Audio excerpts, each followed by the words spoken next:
May I distribute some paperwork to the council? You Thank you.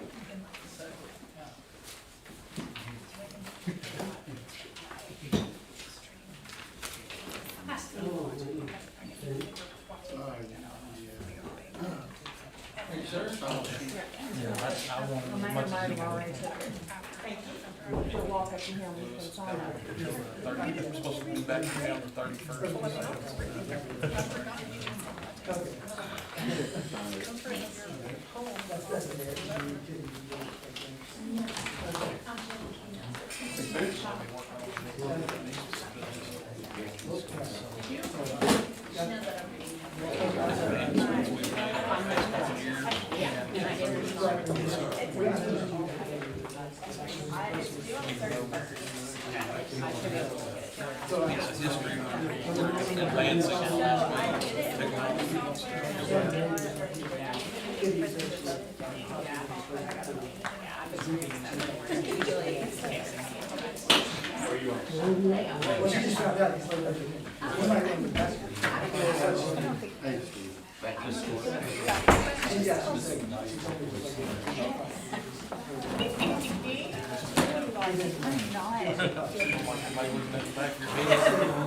It's really just you're up there, right? Like you're ready up there. But anyway, it would be great.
Pledge. I pledge allegiance to the flag of the United States of America and to the republic for which it stands, one nation, under God, indivisible, with liberty and justice for all.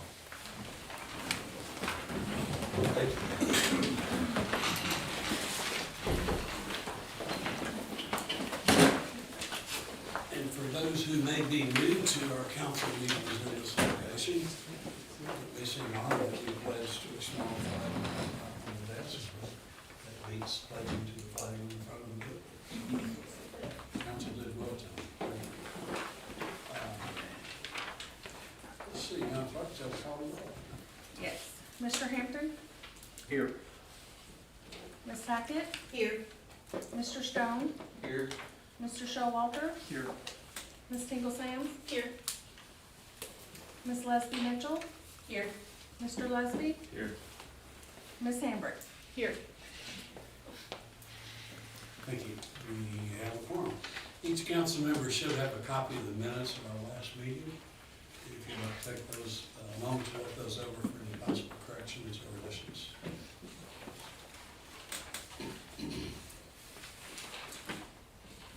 Motion, Mayor. Thank you. Second. And second, Bill. No further, any other questions? All in favor say aye. Aye. Are there any opposed? Thank you. The minutes are approved. Each council member should have also received a copy of our latest check register. If you could indicate if you received that register. Good, thank you. Under public comments, we have several signed up. I would ask folks to remember to the best that they can that we ask for public comments to be in a 4 to 5 minute range. And we'll accommodate everyone who has signed up or wishes to speak. Mr. Dan Holman, I think Mr. Holman sent an email to the council, and he and I had an opportunity to have a talk this morning. Mr. Holman, would you please address council? Okay, so where should I? Come right up. Stand there. Podium right there. Okay. Podium right behind you. Oh, that's fine. Yes, my name is Dan Holman. I live at 503 South Broadway Street, which is catty-cornered from this development, from the corner of 514 South Broadway Street, which is the property that the city recently acquired. And unfortunately, currently that house there is scheduled to be demolished like any moment now. Yeah, so the neighbors, myself and the neighbors, we were just unaware of that demolition until that machine showed up there late last week.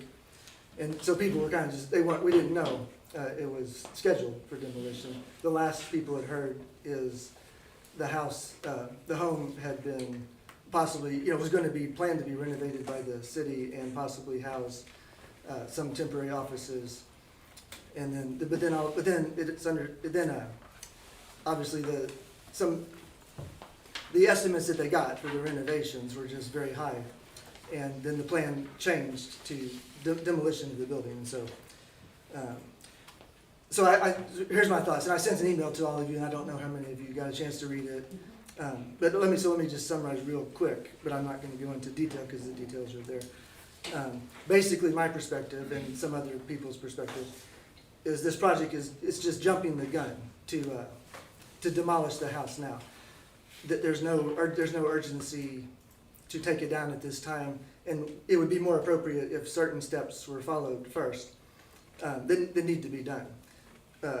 For example, so there's a general plan to develop the lot with the water management which is needed, and possibly put a green space park there which is needed to just look, to look good. However, it sounds like from talking to people, and I appreciate the couple of council members and the mayor that I talked with, and David Leslie, it sounds like those plans are just very preliminary. It's just unknown what exactly that will look like. It could look like many different things. And it would just seem much more appropriate to flesh that out a little bit more. It's unknown how the final plan may or may not involve that house. It's just an unknown thing. And demolishing this now is just jumping the gun on that. I understand, and tell me if I get to 5 minutes because I don't, or if I get too long.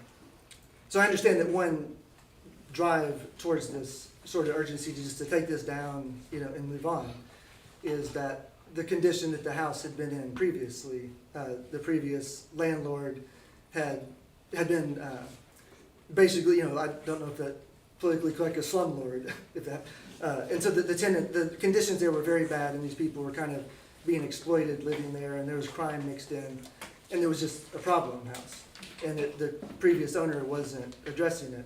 And that's one reason that did compel the city to buy that lot, in addition to the water management.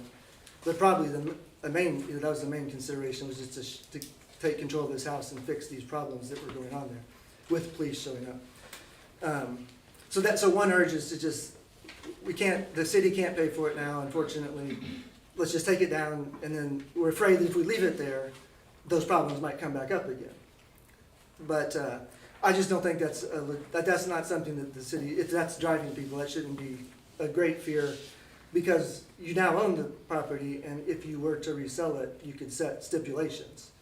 And contractual stipulations, very flexible as to what, how much money the person would have to invest, what they'd have to fix, maybe conditions of use. There could even be clauses, if certain things don't happen, the city could retake possession.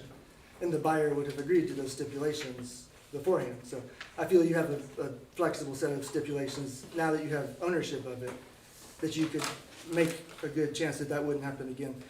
One thing that maybe, if you want to be afraid of something that could be afraid of, is tearing it down now, and then the park plans and the water retention plans don't pan out, don't happen right away. Like, it's gonna take several months, maybe a year or more, to even get these plans and prototypes drawn up.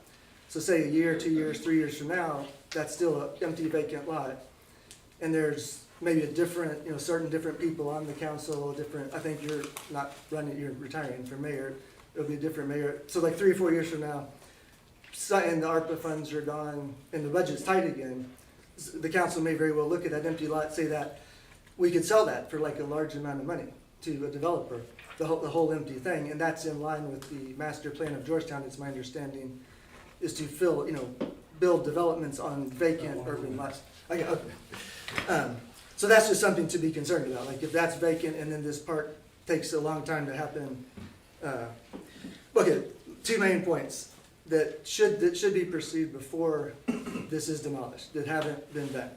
It has not been offered for sale outside the city, like to investors, to a restaurant, to all kinds of, community uses. There's all kinds of business people and private owners that might have ideas about that house, and I just don't.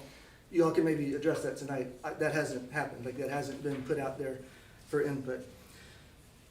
And then the second thing is getting a second opinion on the renovations. I know Kitty Dugard, who is familiar, who does a lot of work in this area, feels that this estimate is just way too high and that the right people haven't been engaged yet up for estimates. So this $1 million, approaching $1 million price estimate, she thought 200,000 should be enough. I myself do work on houses, I think, 500, 400,000. So that's just, I would ask you all to possibly look, ask some other people for estimates on this before moving forward. That's just something that should be done for due diligence. So at this point, this thing is going to be torn down very imminently, probably. Like tonight's the last chance to stop, to delay this and then do the due diligence, make sure the due diligence is done. So so hopefully someone, and Karen has said that she is considering, would make a motion tonight for delay. And it doesn't have to be a specific delay. And then you all could bring it up at the next meeting. And then that would allow for a discussion. And you could ask various questions or just have a brief discussion. And that's what I'd ask for. Thank you very much. Next on the list for public comment is Mr. Stephen Price.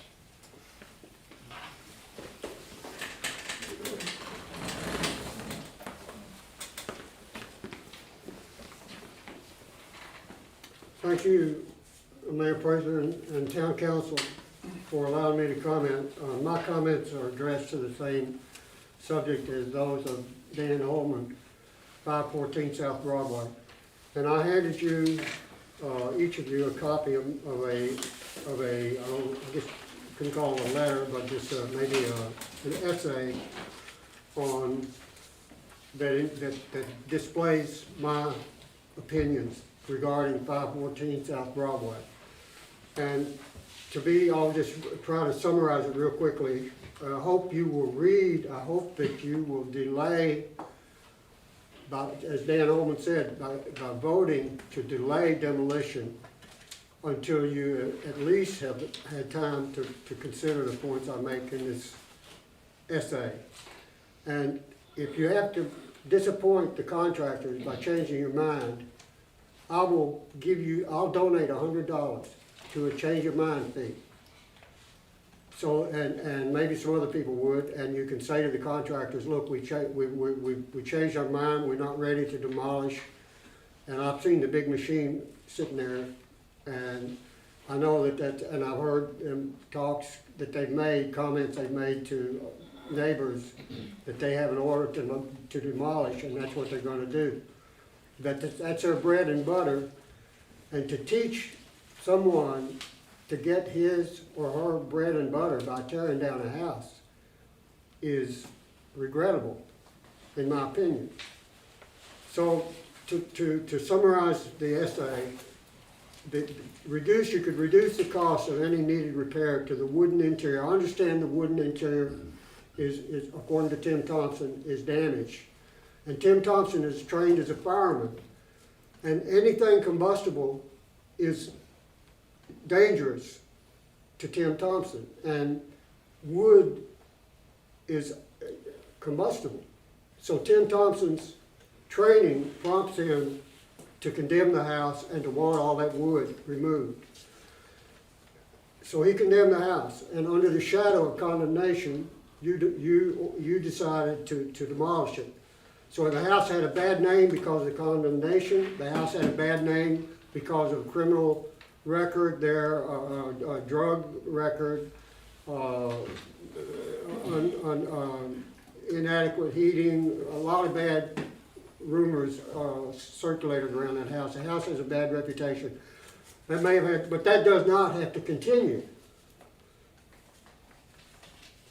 So to reduce the need of any needed repair to the wooden interior that was condemned by Tim Thompson, and to the wooden interior structure and to the finished surfaces, which would include the floors, you could obtain and rely upon salvage, reusable lumber and timbers that can be bought for pennies on the dollar or often had for free. If you look around, it's not hard to find salvage lumber that someone wants to get rid of. And I'm sure your estimate of that you considered too costly was based on new lumber purchase price. And that you don't have to have new lumber. You can use salvage lumber. Anybody in the construction business will tell you that salvage lumber is reusable. About all you have to do is pull the nails. And volunteer laborers could, I'm going to get to that, volunteer laborers could easily pull all the nails. So the first, to reduce the cost, number one. Steve, if you could come to a broader point rather than pulling nails out of lumber, because you're running out of time. Well, no, the idea is to rely on salvage lumber as opposed to new lumber. For investors, you talked to some investors who might be interested in purchasing it. Mr. Holmes? I'm sorry, I apologize. Please, I apologize. thank you. Okay, that, point A, obtain and rely upon salvage lumber. Point B, solicit and organize volunteer labor, supervised and coached by experienced, skilled, expert, professional carpenter or carpenters. Volunteers could come from Georgetown's town council, from town personnel, public works, fire department, police, code enforcement, town hall staff. Neighbors, the volunteers could come from the neighborhood. I've talked to half a dozen neighbors I've talked to 10 neighbors at least who don't want to see that house demolished, and they would probably volunteer their time if they could help prevent that from happening. And they would probably volunteer as laborers in rehabbing the house. So the volunteer workforce could come from the above-mentioned parties, including neighbors opposed to its demolition, and from Georgetown's general population. I think, did you not advertise, Mayor Prather, for your garden volunteer force at the Japanese garden? I'm sorry, sir. I'm sorry, I didn't hear your question. I'm sorry? I didn't hear your question. Did you, when you remember a couple of years ago that the town hosted a volunteer work day at the Japanese garden? Yes, Did you advertise to seek volunteers? it was a city and Toyota partnership. I'm not sure what, you're running out of time, Steve. If you have a final point, would you make it for the council, please? Well, the 2 points I'm trying to make are, number one, salvage lumber. Number two, rely on volunteer labor to cause the cost to go way, way down. And you relied on volunteer labor a couple of years ago to rehab or to remake the Japanese garden. And I think the same concept could apply to this house. If you got volunteer labor, including me, I've already told one man who I thought hoped would buy it that I would donate 30 hours a week of my labor. Thank Thanks, Steve, right? Without, until the house is approved for occupancy. Thank you. And I'm not finished, Mayor. How much time do I have compared to him? The same.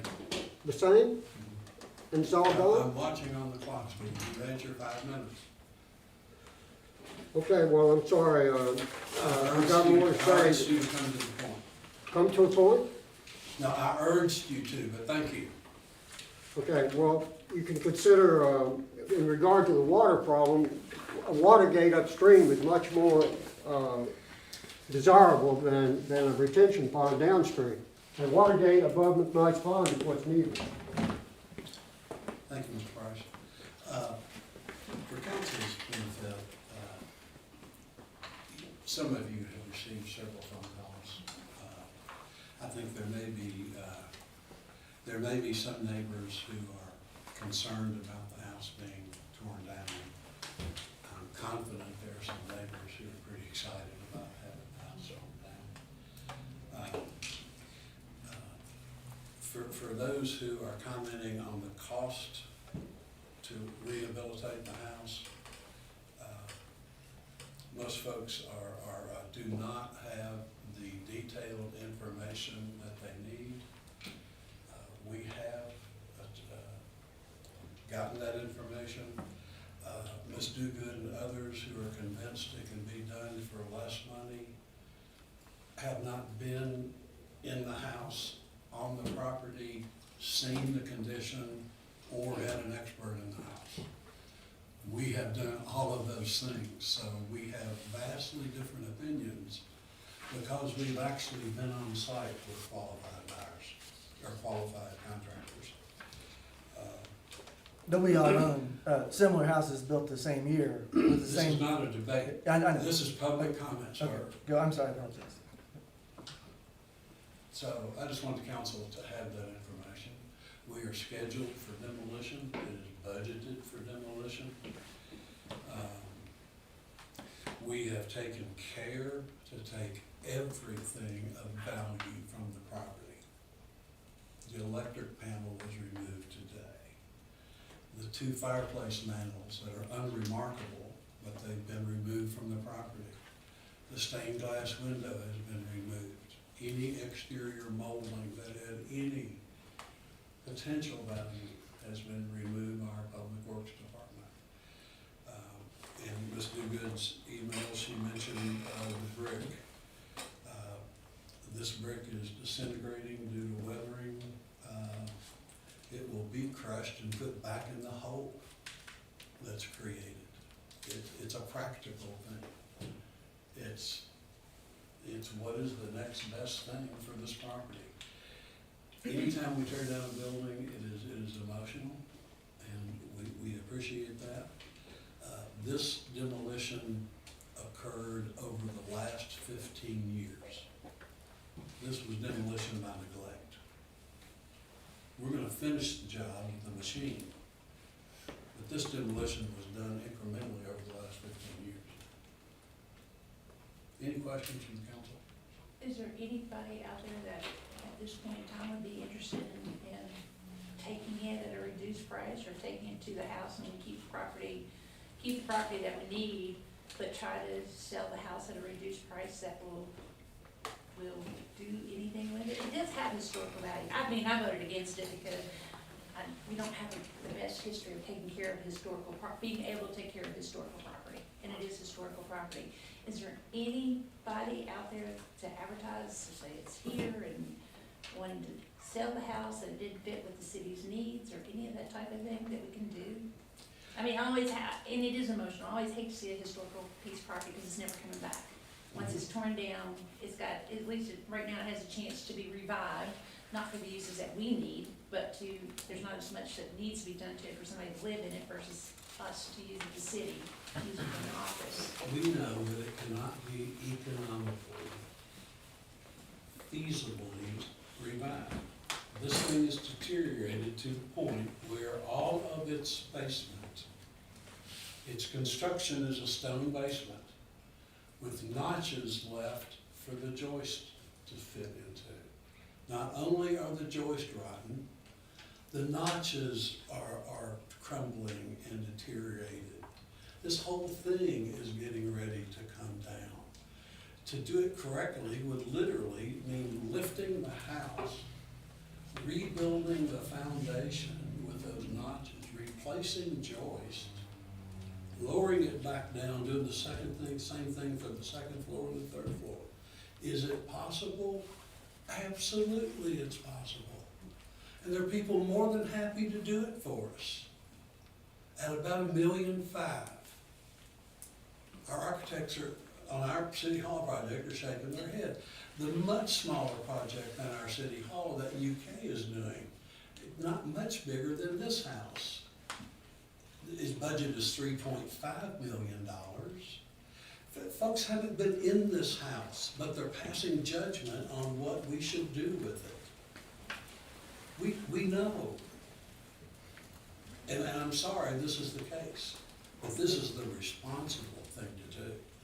The responsible thing to do is put this building on the ground.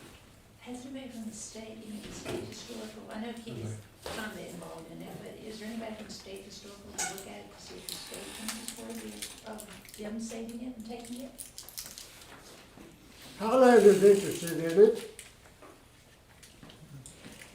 I'm sorry, ma'am, did you wish to speak to the council? I just would like a little bit of history explaining how this house became condemned. I understand it had a lot of problems. My name's Kay Beckel. Thank you for letting me speak. I just would like to know how the city then came to buy a condemned building for $250,000 and it not go through be condemned and then go to be abandoned and become part of the commissioner's sale, rather than the city paying $250,000 for a property that can't be rehabbed. That's what I want to understand. We're happy to go through that history with you, Ms. Beckel. Right now, the topic of conversation is the demolition of this home. And what's likely going to happen tomorrow or certainly this week. But, Mayor President, why don't you let the council confirm that? If council has the floor, Steve, council has the floor. It's slated for demolition, and I'm getting ready to move on to the next topic on public comments. If there's nothing else, is Well, I told the gentleman, he asked me if I would, and I said I would. So I will honor what I said to him, and if the council doesn't get a second out of it, then it's done. But I said I would ask to put it on the table, to ask the council to at least postpone the demolition for a little while longer, maybe call in someone from the State Historical Society, let them take a look at it, see if anybody might be onto someone else's hand. So I'll put that as a motion now on the table to postpone the demolition for a little while longer. No set necessary time on it, but maybe another month. And I put that on the table. If I get a second, we'll vote on it. If I don't get a second, then it dies for lack of second. thank you, motion's been made. Is there a second? Mayor, can I make a comment? I'm not necessarily interested in a second, Karen, in all due respect, but I don't mind to say a few bits about it. I had the opportunity to meet with some of the various contractors that were there on site, including our city engineer. Looking at it, when we decided to purchase the first piece of property, there was slated to be an apartment building across the street. I think you all may be aware of that, like an 8-unit apartment building, right? We saw the plans. The plans were, the plans were very basic. Certainly wouldn't complement the house or your neighborhood. So when that contract kind of fell apart, the city stepped in and we said, hey, look, let's purchase this piece of property and do the right thing, preserve it, take care of it. If we can use it for stormwater mitigation in the future, then so be it. Underground, do it nice, make it look good. The house obviously had been a target of code enforcement. It had issues, been a drug house. Many times the police department has responded to incidences at the house.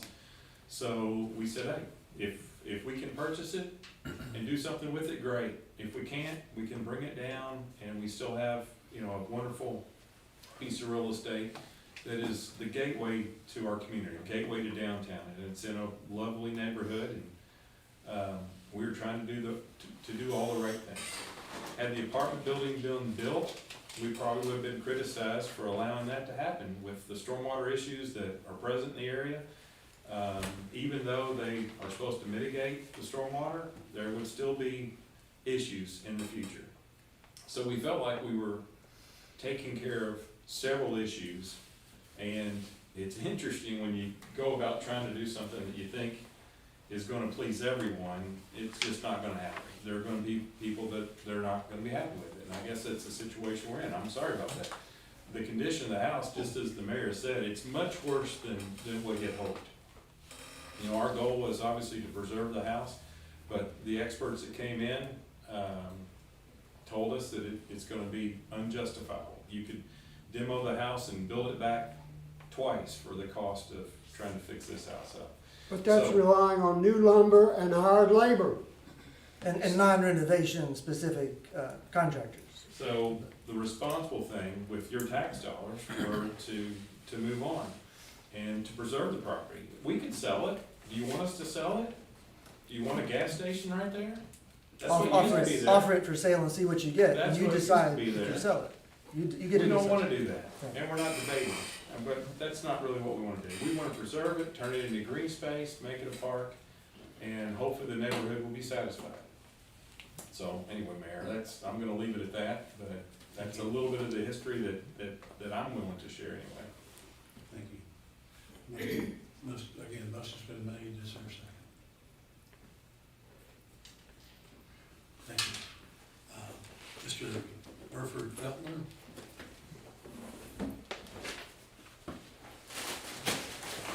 Thank you.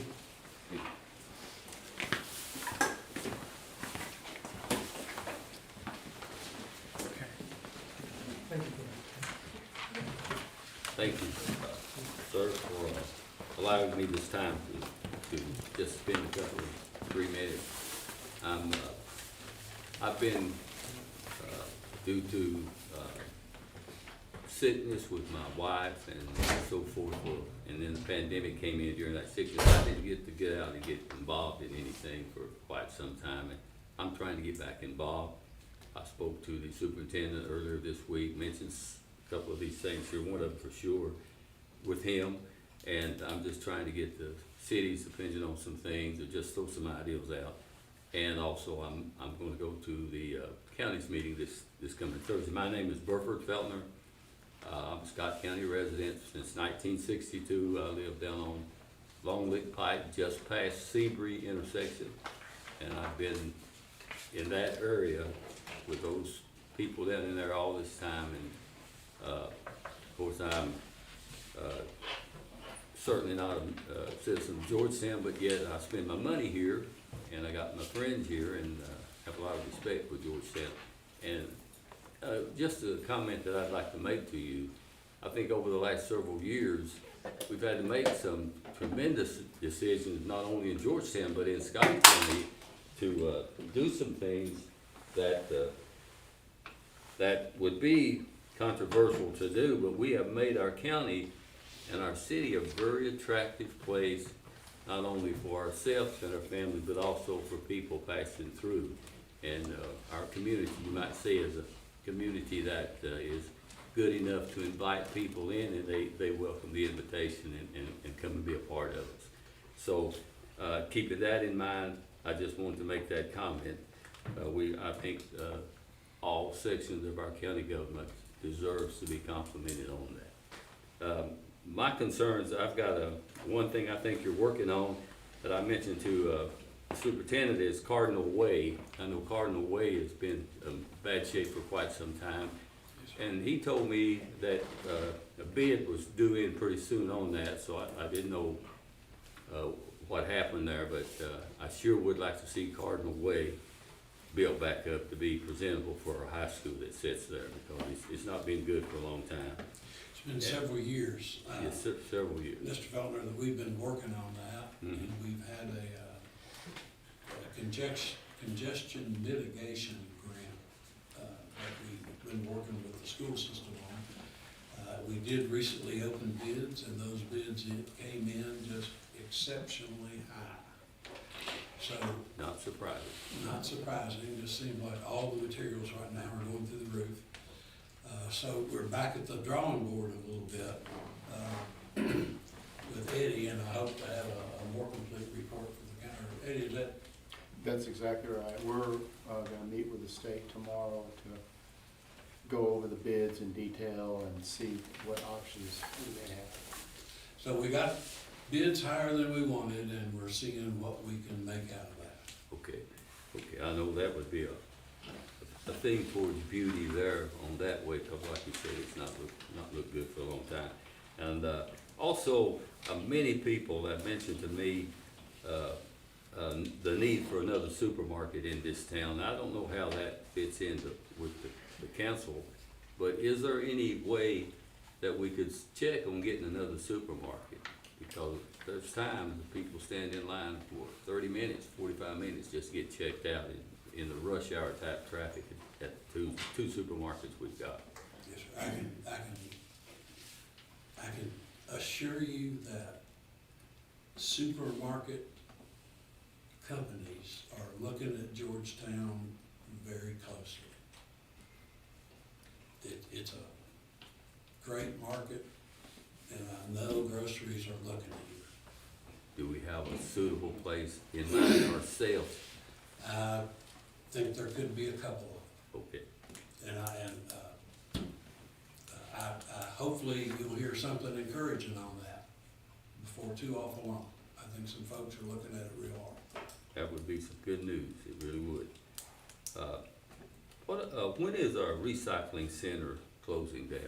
July 1st. July 1st. What have you guys got in place here in town to take care of your recycling in the city?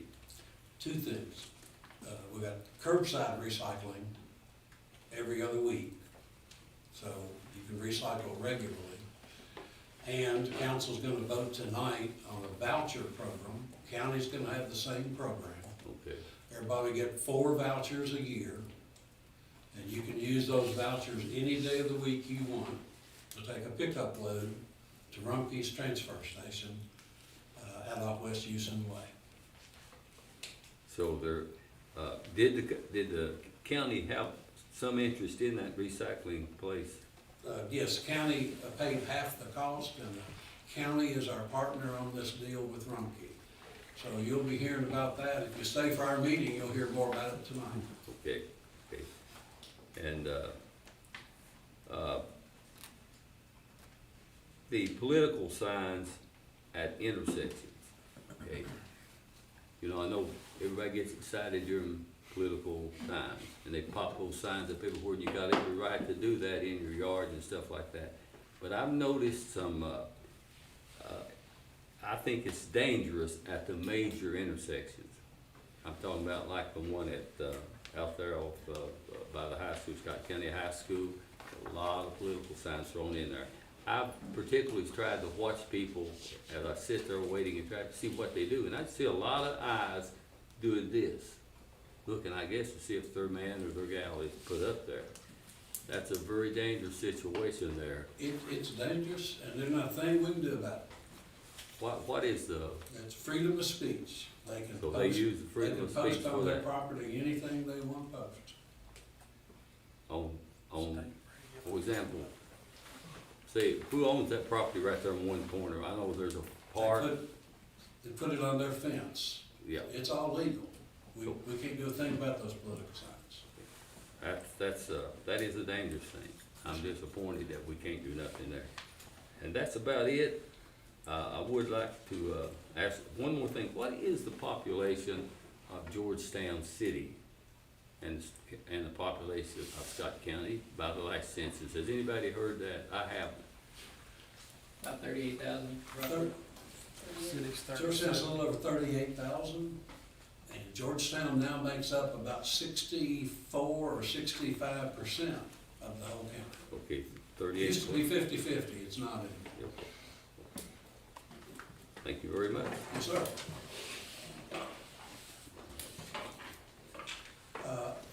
Couple of other, under public comments, we have 2 applications. Excuse me, your council packet tonight. One is to close Court Square on May 31st.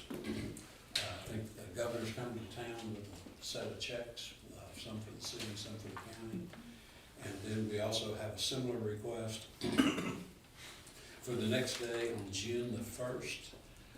And that is a request from from Ryan Quarles' campaign for governor, who has asked to close Court Street for his announcement later that day. We do not have the insurance policy yet from the campaign, so your approval for that event will be subject to receiving that insurance certificate.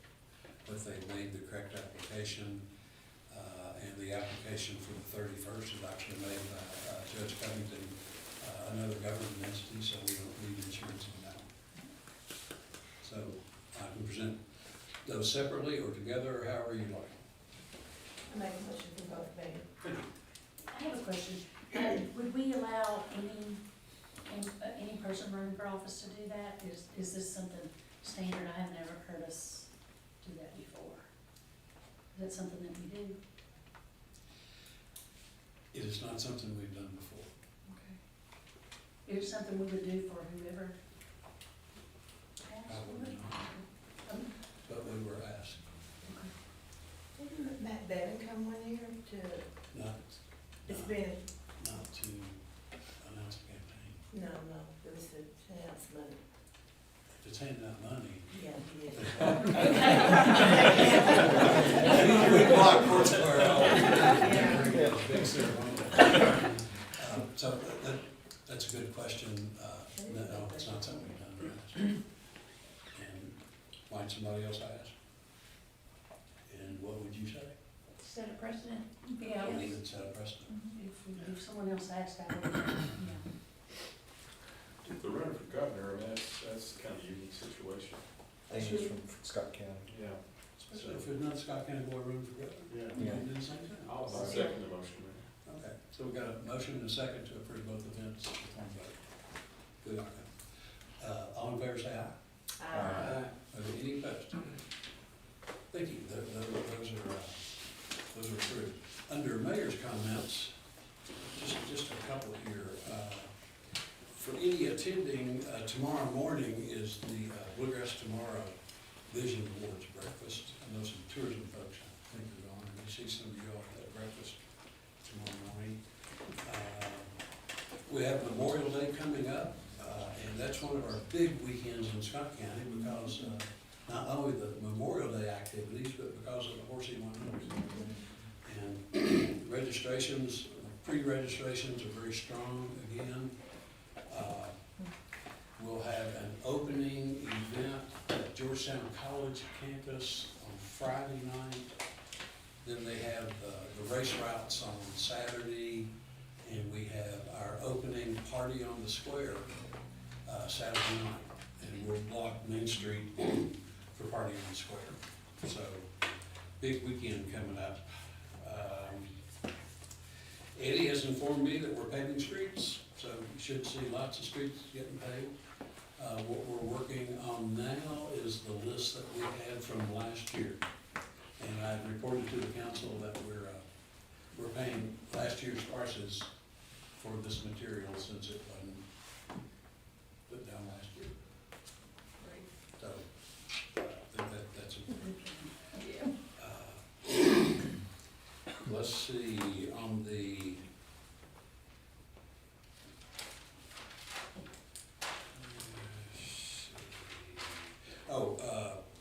on June the 7th, there's going to be a public meeting on the comprehensive plan at the Extension Office. The steering committee's been meeting, this will be the first public presentation of what the steering committee's been working on. The Extension Office on June the 7th. Do you remember the time? 6 o'clock. 6 o'clock? 6 to 8. Okay. Also, you all have gotten, I think, a notice on this, but let us know. We'll sign you up if you want. On June the 11th is the Freedom Fund banquet. It's the scholarship banquet for the NAACP. They were not able to have it for a couple of years, and it's back on. That is a Saturday night, 6/11, if anybody would like to attend. And Mayor, where's that, who's gonna be with it? Approved from that. Extension office, I believe. extension office again. It's a copy replacement. I'm pretty sure. All right. Mayor, we do have one thing, Cortland, is from Parks and Rec for Juneteenth celebration. That's right. That's right. Okay. I'm not Cortland, I'm Katie, but Oh, come on. since y'all are in the business of street closures, I'm gonna ask for one more tonight, if that's all right. Well, Thank we're, you. we seem to be in the meeting, so. I'm Katie, I'm with Parks and Rec, and I work for the Ed Davis Learning Center. And we're actually gonna be hosting a Juneteenth event, and we're gonna be celebrating that on June 18th. And we are requesting for a road closure, on Chambers. And you'll see there in bold that it's on the corner of the March Street and the corner of East Lane Street as well. And we're looking to do that from the hours of 1 to 9 p.m. We're just gonna be having a couple of vendors and food trucks and inflatables, and just would like to be able to secure the premises, that way the kids can play freely and traffic's not in the way. Okay, Motion, Mayor. thank you. Second. And second. Any questions? All in favor say aye. Aye. Are there any opposed? Thank you. Thank you. Let's see, under GMWSS, Chase.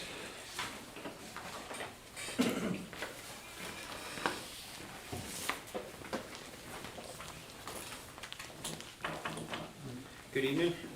We have 8 items of business for your consideration tonight. I know you all have your design team here, so I'll try to get through this as quickly as I can to the point.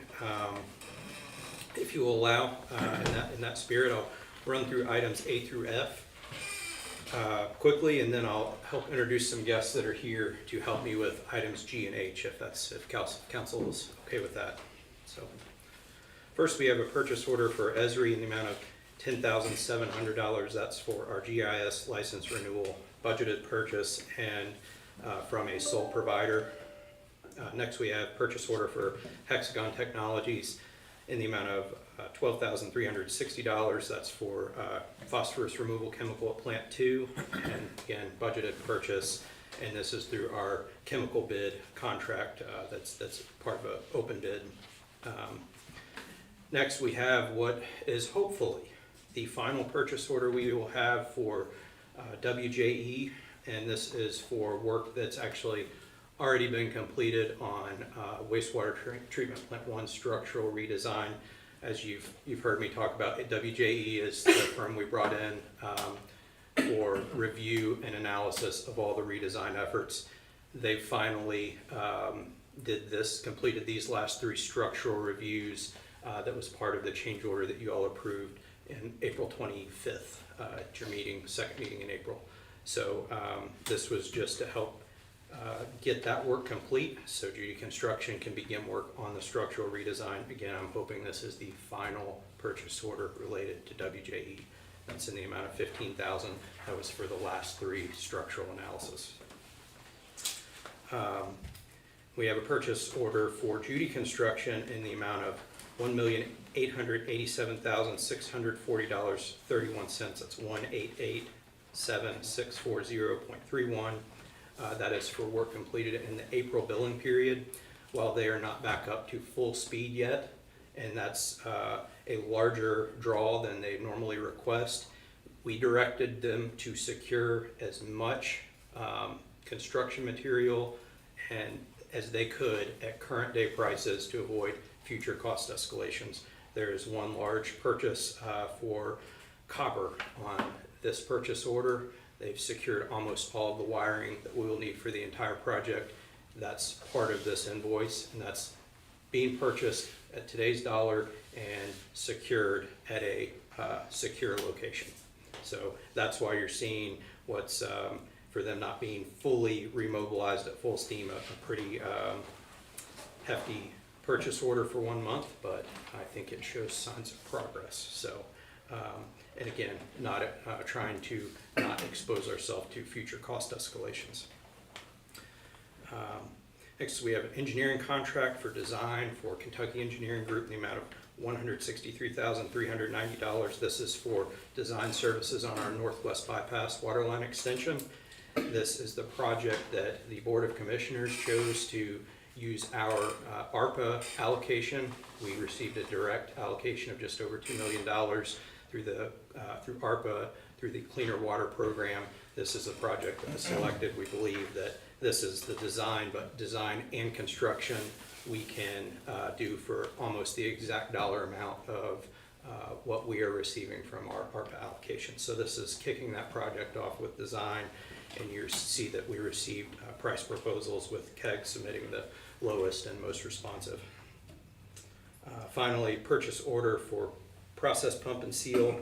That's for $47,875.73, and that's for rebuilding our RAS pumps at Plant 2. This was budgeted $130,000. That was for new pumps. We chose to rebuild for the $47,000, and we will use those savings, reallocate those with Toyota's permission to other wastewater Plant 2 projects. So that's items A through F, and I'll take your questions there. Any questions for Trace on this? And if not, is there a motion for their approval? Motion. Second, Mayor. Good, appreciate that. I'm sorry. I didn't hear anybody. Todd made the motion, you made the second, Greg did the. Sorry about that. All right, if there are no questions, all in favor say aye. Aye. Thank you. Item G. Next, we're going to be discussing a piece of our, I'll say, intermediate financing funding program or strategy for our Plant 1 project. And I'm going to tee this up, and then for what I'm sure will be questions, I will immediately turn it over to our financial experts that are here with me tonight. But again, this is for bond anticipation note number 2. We already have bond anticipation note number 1 and revenue anticipation note in place. And so this is, again, bond anticipation note number 2. So with me tonight is our finance manager, Jeff Nutter, our financial advisor with Baird, Mr. Chip Sutherland, and bond counsel, Mark Franklin. Again, questions, I'm going to quickly turn it over to them to get better answers than what I'll be able to give on this subject. But you have 2 ordinances that we're requesting first reading of in your packet. The first is a 2022 Series A bond anticipation note. And this is, again, the next step in our financing strategy program as we move toward our final bond issuance for Plant 1, the Plant 1 project. Through this first Series A ban, we're requesting to borrow $30 million through banking institutions. 6 of this borrowing will go towards paying off ban number 1, and $2 to $4 million will be used to pay back the revenue anticipation note. So we'll be consolidating those into this ban number 2. Second ordinance is the 2024 Series A bond ordinance. And this is will be for $35 million. This is the underlying security for the $30 million in ban number 2, and we'll take out. We will take out more than the $35 million for the total project cost, so we will just simply bring you an amended bond ordinance in the future when we're ready to go to the bond market for the permanent financing. So that's what we're asking for tonight, and I'll open up to your questions. And this is on your agenda as a resolution because it comes to Chase's board as a resolution. A resolution is the highest action that the water board can take. For your action that you have to consider tonight, this requires 2 first readings of ordinances. So your approval goes to a higher level. So it's on your agenda incorrectly. I wanted to point out why it's styled that way on your agenda. It's actually two ordinances that'll have first reading. Council's all familiar with the concept of these bond anticipation notes and the flexibility that it gives the water board and the council to consider funding options later. Basically is what we're doing. correct. And as city attorney did point out, there are some dates that are inconsistent and incorrect, and we will correct those before your second reading. They've been corrected, Okay, actually this, good. well, yeah, they were incorrect in the packet, you're right, but they've been corrected and the city clerk has the proper copy, so we're good. Perfect. So, council, are you ready to hear first reading of the ordinances and then ask questions? Is that the way you'd like to proceed? I think that's, I don't want to short circuit your team. Anything got you? No, I think you covered it all. Thank you. Happy to answer your questions, but I'm gonna be quiet for now. Why don't we go to the first reading? Alright. An ordinance of the city of Georgetown, Kentucky, authorizing the issuance of its water and sewer revenue bond anticipation notes 2022 Series A in an approximate aggregate principal amount of $30 million, which amount may be increased by $3 million or decreased by any amount, to 1, refund in advance of maturity the city's water and sewer revenue bond anticipation note 2019 Series A. 2, refund at or in advance of maturity the city's water and sewer revenue anticipation note Series 2022. And 3, provide additional interim financing in anticipation of the issuance of the city's water and sewer revenue bonds 2024 Series A, designating the city as the paying agent and registrar in respect thereof, approving the form of the 2022 Series A notes, approving the preparation of a request for proposals and other offering documents for the 2022 Series A notes, authorizing designated officers to execute and deliver the 2022 Series A notes, providing for the payment and security of the 2022 Series A notes, establishing a note redemption fund, cost of issuance account, and construction and acquisition account, providing for the sale of the 2022 Series A notes to the best bidder, and repealing inconsistent ordinances. This ordinance authorizes the issuance of a series of water and sewer revenue bond anticipation notes by the city of Georgetown, Kentucky, the city, in an approximate principal amount of $30 million, the 2022 Series A notes.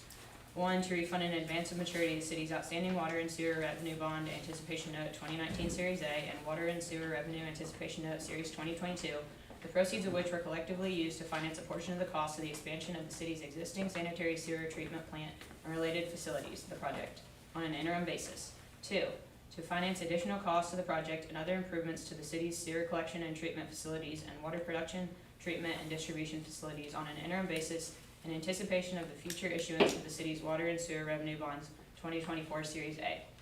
3, to pay capitalized interest, and 4, to pay the cost of issuing the 2022 Series A notes.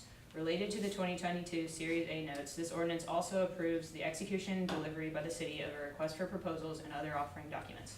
The 2022 Series A notes are to be sold at an advertised public sale in accordance with the provisions of Chapter 424 of the Kentucky Revised Statutes, or by the solicitation of proposals as required by law. The 2022 Series A notes are to bear interest payable at a single rate from their date of issuance to maturity, as shall be established upon their sale. The interest rate applicable to the 2022 Series A notes shall not exceed 7% per annum. Introduced and publicly read for the first time on May 23rd, 2022. The city clerk of the city of Georgetown, Kentucky hereby certifies that the above summary is true and correct and written in a way calculated to inform the public of its content. Reference is made to the full text of the ordinance, which may be reviewed at the office of the city clerk of the city of Georgetown, Kentucky, and the Georgetown City Hall, 100 North Court Street, Georgetown, Kentucky, 40324, for a complete statement of its provisions and terms. You should see how long the actual ordinance is. Thank you. So that will constitute first reading, and we will anticipate second reading at our next scheduled meeting. Mayor, can I ask a quick question? Yes, sir. My checks is up there. So is the aggregate, the total is 35, up to 35 million, is that? Correct. And then, is it kind of like our reimbursement resolution that we talked about for City Hall, where this gives you the opportunity to reimburse yourself for these expenses, or is this different than that? I'd have to defer. Sorry. I'm Chip Sullivan with Baird, Mark Franklin from Dinsmore as bond counsel for the sewer commission. So the actions that we're taking are actually we're going to have with the passage of the ordinance and the resolution you have in hand would allow for the bond anticipation note. And we're going to use those proceeds, as Chase said, to fund some of the construction that Judy's going to do over the next year. And they also have a bond anticipation note already outstanding. And so similar to a reimbursement resolution, they're going to use those proceeds to pay that off. And then also there's a revenue anticipation note that we're going to pay off. Is that getting to what you're asking? It is. So Okay. all those things added together, we're not anticipating to be more than $35 million. Correct, for this, as far as they are along in this process. We have worked with Judy Construction for the next 12 months before we get to our permanent financing on a draw schedule, and they anticipate that between 1 and 1.5 million a month. So this is a bit of a conservative approach, looking at more than just in case we get an invoice like we have tonight. And then it also factors in paying off those two, the Band 1 and the revenue anticipation note. So. That's got it. And I was gonna point out one thing that, you know, what is maybe a little unusual that we're doing is you're doing a permanent bond ordinance right after we're gonna hear this note ordinance. And the reason's because we worked with Jeff and Chase and Dinsmore and collectively felt it was gonna give the Municipal Water and Sewer Commission the best flexibility in terms of getting some funds quickly from banks and not tie up a lot of resources. We're not going to have to get a rating for that, and we're not going to need to engage accountants to do some studies and pay for that. So it's a lower cost way to get funds for the water and sewer company. So just want to point that out. That's why we're doing two things. Thank you. So, just a question, this is fairly complex reading. So one bond acquisition is going to help fund another? Go ahead. Yeah, so there's two ordinances, and that's Right. because the first ordinance authorizes the bond anticipation note. Okay. So that's designed to finance refinance the two existing notes and then finance construction costs for the next year or so, as Chase just explained. But when you issue a note that's issued in anticipation of a future bond issue, which is sort of the permanent financing, the long-term financing, Yes, lenders want some form of security, and the common way to offer that in Kentucky is a promise to issue the future bond issue. And so that's really and so the way you memorialize that is you also authorize the bonds at the same time, so the banks can see that the city's taken the action to ensure that will happen. And so the second ordinance, it has a higher dollar amount. The band ordinance, the note ordinance is for 30 million, and the bond ordinance is for 35, just to show lenders that, it's for an additional amount to cover any cost of issuing the bonds on the permanent basis in a couple of years. But as Chase explained, we will likely be back with an amendment to amend that ordinance to fine tune it for what the market actually requires at the time we issue the bonds. But we'll have taken the initial step to show lenders the city's serious enough to authorize the bonds at this time to secure the note that we're actually going to issue to the banks now. That's the purpose, yeah. wow, Just the difference between short-term and long-term access. yeah, And it's such a big project, we have to worry about that. yeah. It's not too dissimilar. If you're going to build a house, you might go to your banker and borrow money on a short-term basis while they do the construction, and then draw on a note from your bank until you got your project complete, and then you do full long-term financing. And we're doing the same thing with this system here. It's just we call them notes and bonds and Okay, so. thank you, that's good clarification. Any other questions before we have second reading? An ordinance of the City of Georgetown, Kentucky, authorizing the issuance of up to $35 million principal amount of the city's water and sewer revenue bonds 2024 Series A for the purpose of 1, refunding the city's outstanding water and sewer revenue bond anticipation notes 2022 Series A, 2, financing improvements to the city's municipal water and sanitary sewer system, and 3, paying related costs, designating a paying agent and registrar in respect thereof, approving the preparation of preliminary and final official statements for the 2024 Series A bonds, providing for the sale of the 2024 Series A bonds to the lowest and best bidder, and authorizing the execution of documents on behalf of the city. The ordinance authorizes the issuance of a series of water and sewer revenue bonds by the City of Georgetown, Kentucky, the city, in a maximum principal amount of $35 million to the 2024 Series A bonds. 1, to refund in advance of maturity the city's outstanding water and sewer revenue bond anticipation notes 2022 Series A, the proceeds of which will be used to finance a portion of the cost of the expansion of the city's existing sanitary sewage treatment plant and related facilities, the project, on an interim basis, and to refund a prior interim financing obligation of the city that was also used for such purpose. 2, to finance additional costs of the project.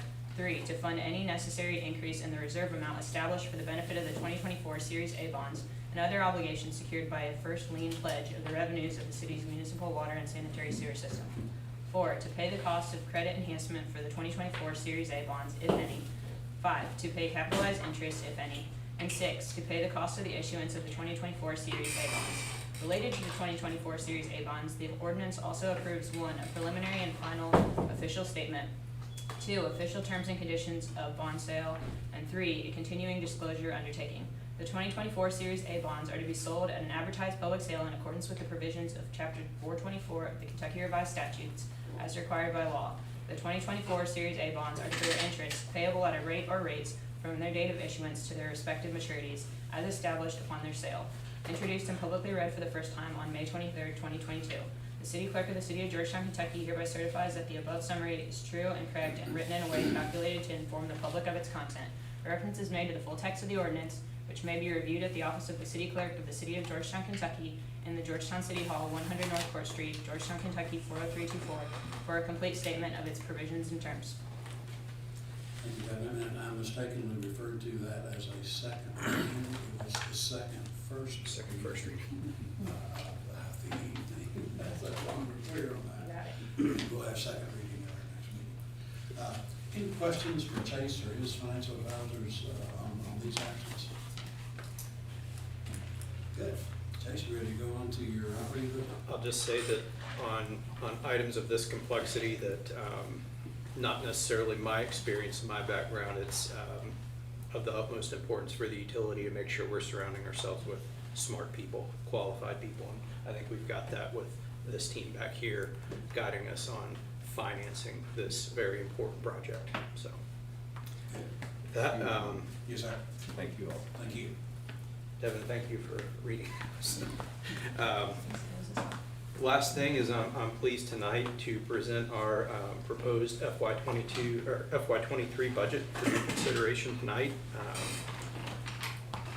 Same as our last item. If I get questions that are go beyond what I'm comfortable, I will quickly call Jeff up here as he's our resident expert on this subject matter. Questions, please don't wait to the end, just ask me as we go. And just to note a few things before we get into it, normal approval process, let's just disclose this, as I always get board consideration, board approval before I bring anything to the council. This budget was presented on the 17th of this month, and previously, before that, approved by the budget committee. So went to the board and got through the entire thing. They're in agreement with this entire budget. They had one question on some Fund 2 capital expenditures. That was on the 17th. I had those answers on the 18th, but I did not have them, so we did not have an official public vote on this budget on the 17th. However, have been affirmed by all board members independently just to me that now that I've gotten them the answers that they requested on Fund 2 capital expenditures, they're ready to move forward. They wanted me to go ahead and bring this to you tonight for consideration, and that they will consider this hopefully on our June 7th meeting. So that's first thing. Second thing is this budget is built upon our existing rate structure. It does not consider the rate increase that we know will be required for plant number 1, the change order related to the structural redesign. As noted when I presented that back on the 25th, we know that will require a rate increase, and Jeff and I have begun work on that rate study that we will bring recommendations to the board and council later this year. So this budget, again, it is built on our existing rate structure, and that we will expect a change to that. So, any questions there? Okay. This budget, I'm very pleased that within the economic climate that we're able to continue work on Plant 1 and on our 5-year capital program that we developed back in 2019. And as part of that, when we developed our rate model, we developed our capital program every year, this year included. We take a look back at where our rate model has been accurate, where we've been deficient, and we've made adjustments to our revenue, expenses, our rate model, all of our assumptions and projections to make this next year's budget as accurate as possible. So what we'll do, we'll start out by just again, a quick look back at our rate ordinance, our current rate ordinance, and how we've gone about developing this budget. Want to look at our, again, the current rates, and then looking at our assumptions for this next year, both revenue and expenditures, and then we want to get into key budget components and have plenty of time for questions and discussions. Again, the current rate ordinance is approved. You're not being asked to consider anything on rates tonight, it's simply our budget. What we see here is our year 4 of our 5-year stepped rate increase. This is year 4 of our rate ordinance. And what you'll see is that our fixed rate water increased by 86 cents in this year, for this proposed year, going from $12.63 to $13.49 for your first 2,000 gallons of water, and our variable rate for water increasing 43 cents from $6.85 to $7.28 for every additional 2,000 gallons. I'm terribly proud of that rate, and will continue to be. Sewer is the same way. Sewer will increase this year, again in year 4, 68 cents on your first 2,000 gallons from $11.74 to $12.72. And then our variable rate will increase 34 cents. That's from $7.54 to $7.88 for the additional 2,000 gallons purchased. So you can see that based on percentage, rates will go up anywhere from 4.5% to 6.8%. Any questions there? So I want to show you our current rate comparisons as we compare to other utilities in the Bluegrass Area Development District. The Bluegrass ad does a really good job of putting these rate comparisons together. And again, I'm always very proud to show this, even with all the work we're doing, where our rates are.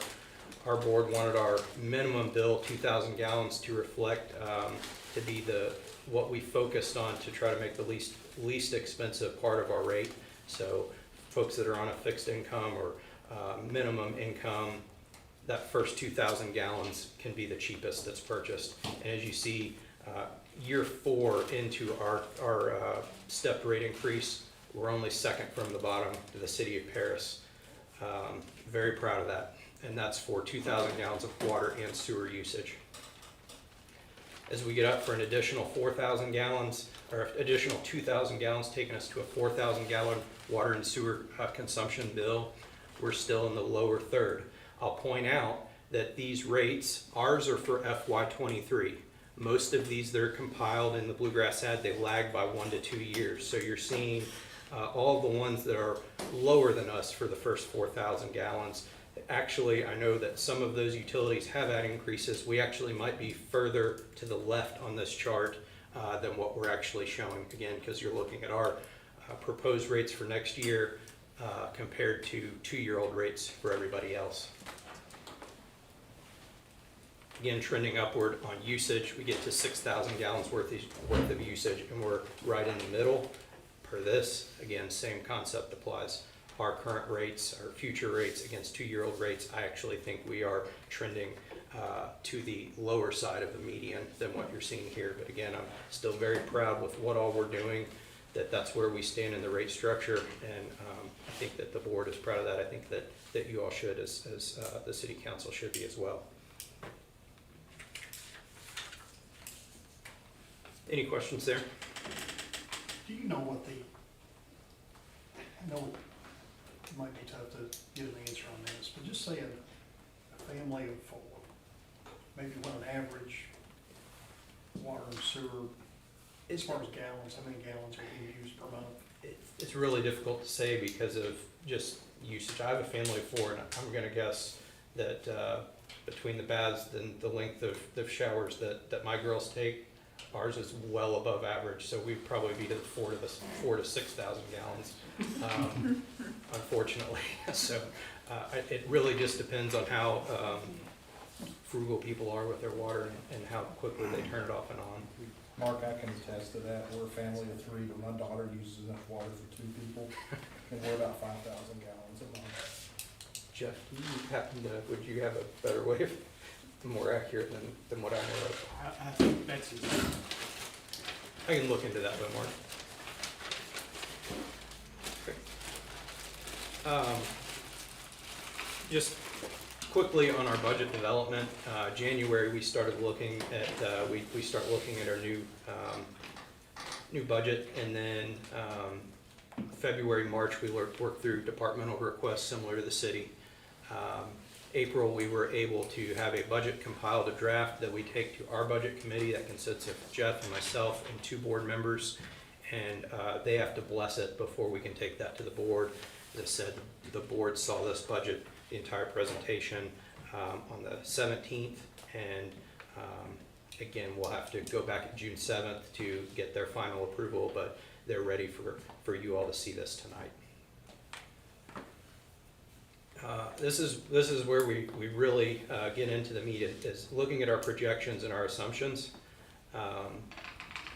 So for FY23, we are predicting water usage 2% growth, and that's what we'll factor in for revenue. Sewer usage 4% growth.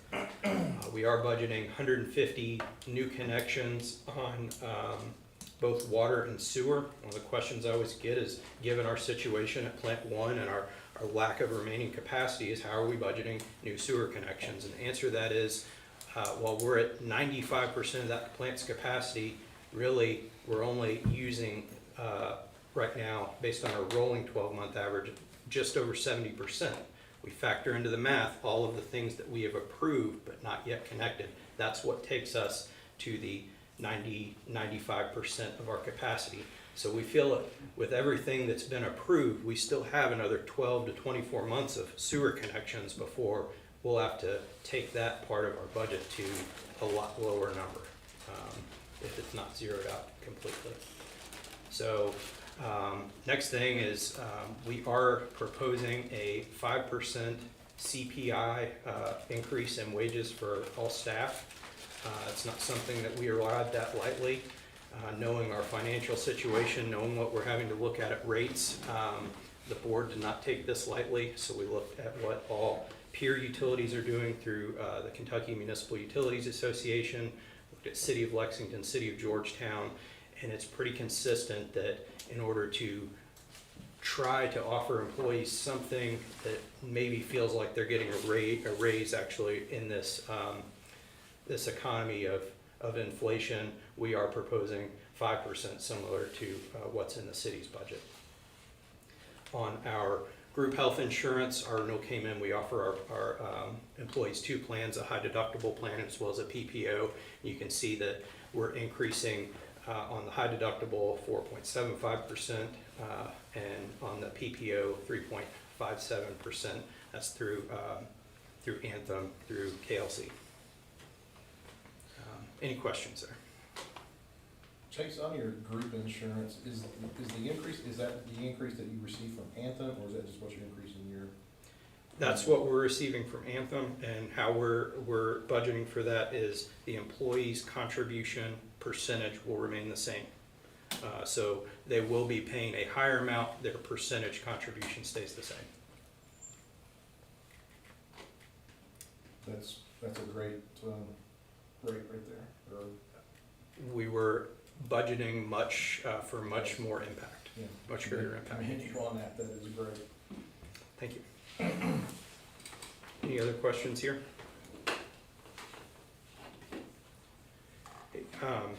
Moving on, our Fund 1 revenue is projected at just under $13.8 million, which is increase of $870,000, 6.7% increase from current year. Fund 2 revenue is projected at just over $2.2 million, which is increase of $62,000 and just over 2.8, just under 2.9% from current year budget. I'm sorry. Total revenue is projected this year at just over 16 million, 6.18 increase from current year. I will say when I talked about looking back each year about how we're doing on revenue, how we're doing on our projections, from 2019, our drinking water projections have been spot on. The places we have had to make adjustments over the last 3 years, again, this year is our sewer revenue has been under what we projected back in 2019. So currently, we're operating at less than what we thought we would be with our current rate structure.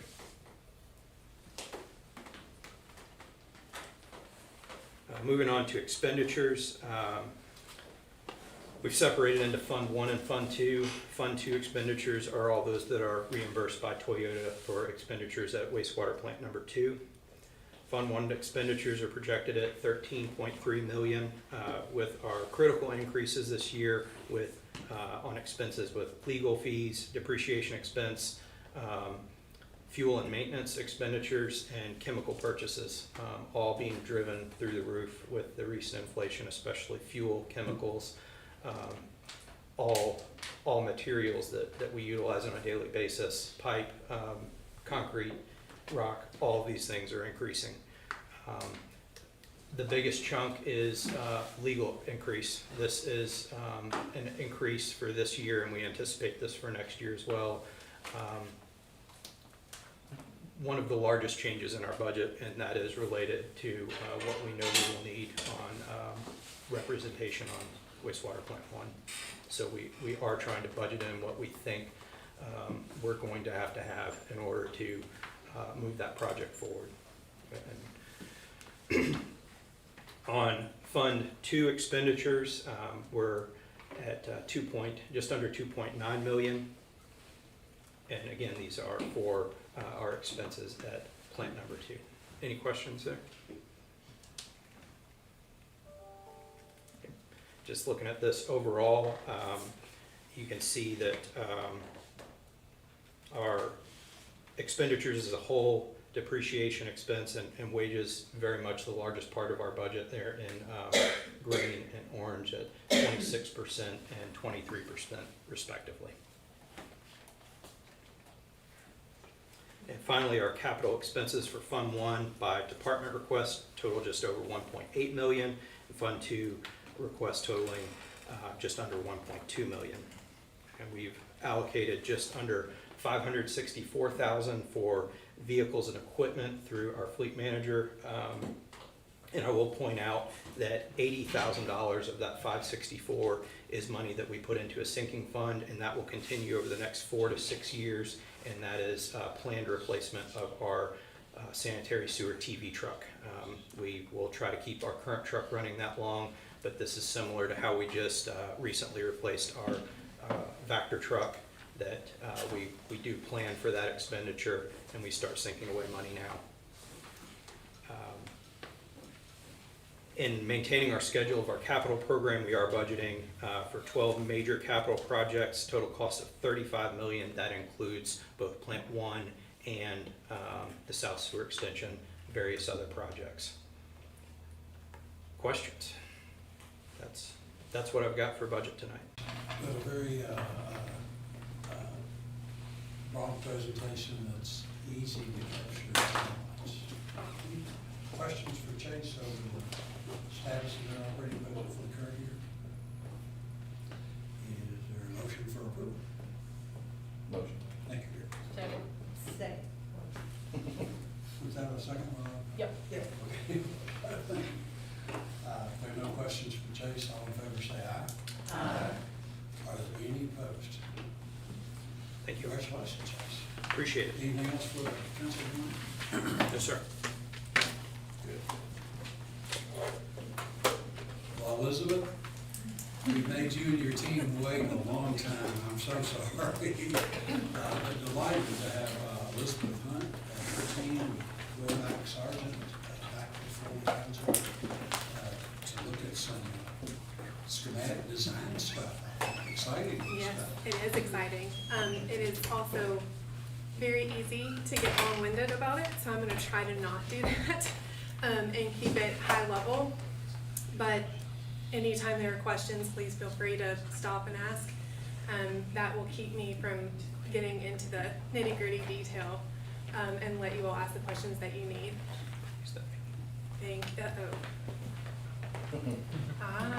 Okay. I'm gonna try not to blind anybody with that one. With me today, I also have Brian McMillan with Brown & Cubican. He's our structural engineer. and Carrie Kelty with CMTA, our MEP engineer. I play engineer on TV sometimes, but I bring in the experts when we need them. So they are here to answer any specific questions that you all may have. I'm going to, again, try to keep it fairly broad. I think we're going to get started here. There we go. Okay, so just to give a quick overview of our scope of work. Obviously, our priorities, our goals are to really rehabilitate the building exterior, modernize the interior, increase the size of the council chambers, and I'm not going to rain on Brian's parade over here. I'm going to let him talk to you guys about the structural modifications needed for that. Utilize the attic space to increase overall usable square footage in the building, allow for flexibility for future growth of City Hall functions, and then look at some site improvements at the building entry. So in looking at the exterior, again, we went back to the study that we did in 2018. We went back out on site to look to see how things may have changed over the last 4 years. Things are still pretty consistent, so the list is really still about the same. We want to look at the limestone, see where it's falling, see what sort of repairs need to happen there. Looking at areas of repointing the mortar with the correct type of mortar that'll let water actually go out of the building the way it's supposed to. That's both in the brick and the limestone. We're looking at some masonry repairs. Sometimes it's cleaning, sometimes it's patching. It varies across the building. Also looking at all of the decorative metal work and repairing and or replacing that depending on the extent of damage there. And then also looking at replacing all the windows. Trying to go back with what would have historically been there, bringing back the transom windows, and looking at how the lights were originally divided and just try to bring back that 1899 look. Well, uh-oh, I'm stuck. Sorry. There we go. So on the interior, we do have a few areas with some historic kind of character defining features remaining. We have some trim. There is a door up in the attic that I absolutely love, and we want to use that and then replicate other areas in the building. But we also want to modernize the interior. Make sure that we have a state-of-the-art council chambers and allow for flexibility for the future. So we want to preserve what's there historically, and then we also want to modernize it. So it's a balance that I personally think is really fun. And as we move forward through the next phase of design, it'll be a little bit more clear how we're able to do that. Hey, Elizabeth, can I ask you a quick question? Yeah. The two pictures in the bottom right corner, what floor would those be on? So what we did here, the pictures on the top and then those two that you're talking about in the bottom right, those are example projects that we have done before in historic buildings, just kind of showing where we can have a little bit more balance between historic or make it a little bit more modern. So on the lower right, that would be probably closer to what we would look for in the attic where we have the exposed wood structure. What we're showing here is how you can have exposed structure but still have clean lines with exposed ductwork, lighting that is suspended from the structure above, and it also explores ways that, you know, the walls don't necessarily have to go full height, so you can still see the rest of the structure. Walls for offices would still have, offices themselves would still have ceilings in them, but the walls wouldn't necessarily have to go full height so that you could still see and celebrate the original structure that's up there. I'm sort of in love with the attic, so I think it's a really cool space. So that look will be incorporated into our plan then? It will. We took a second look at the program, knowing that things have changed a little bit over the last 4 years with current staffing and then the plans for future staffing. I know that the program document there on the right is a little hard to read. Mainly just overview of the different type of spaces and looking at what we have now versus what we want for the future and how to accommodate all of that space within the building.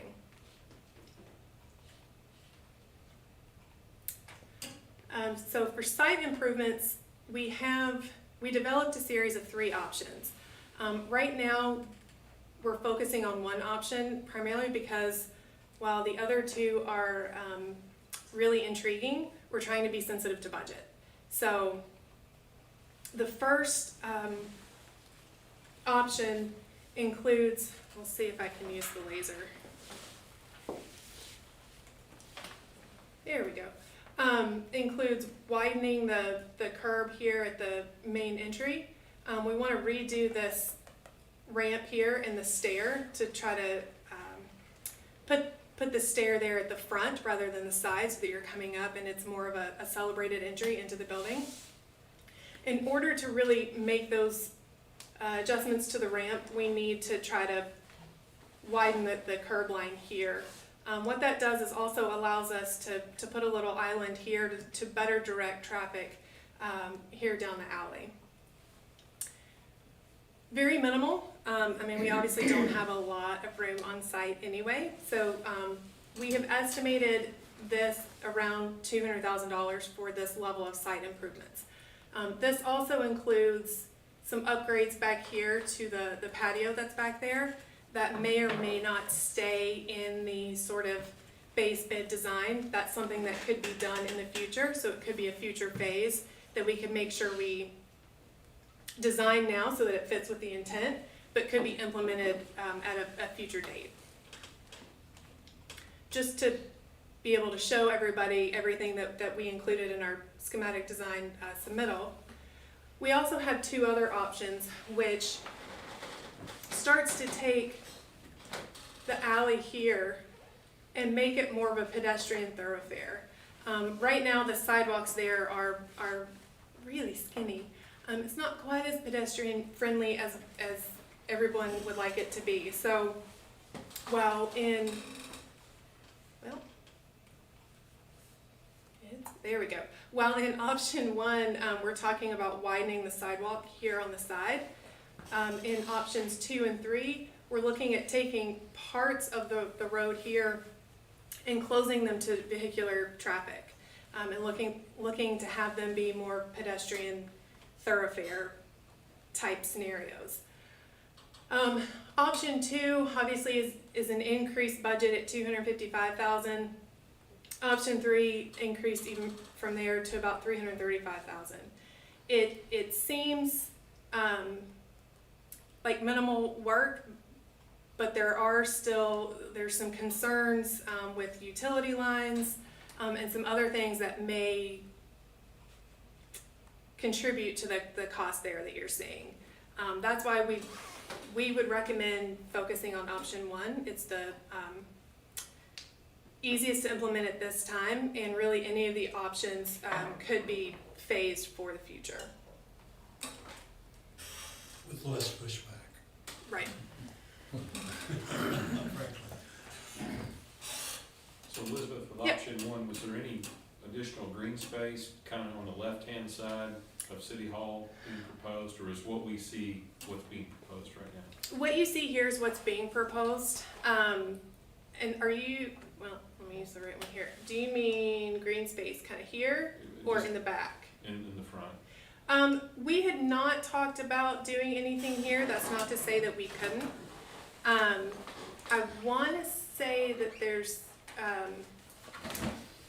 a utility something up there. I don't know if you recall what it is.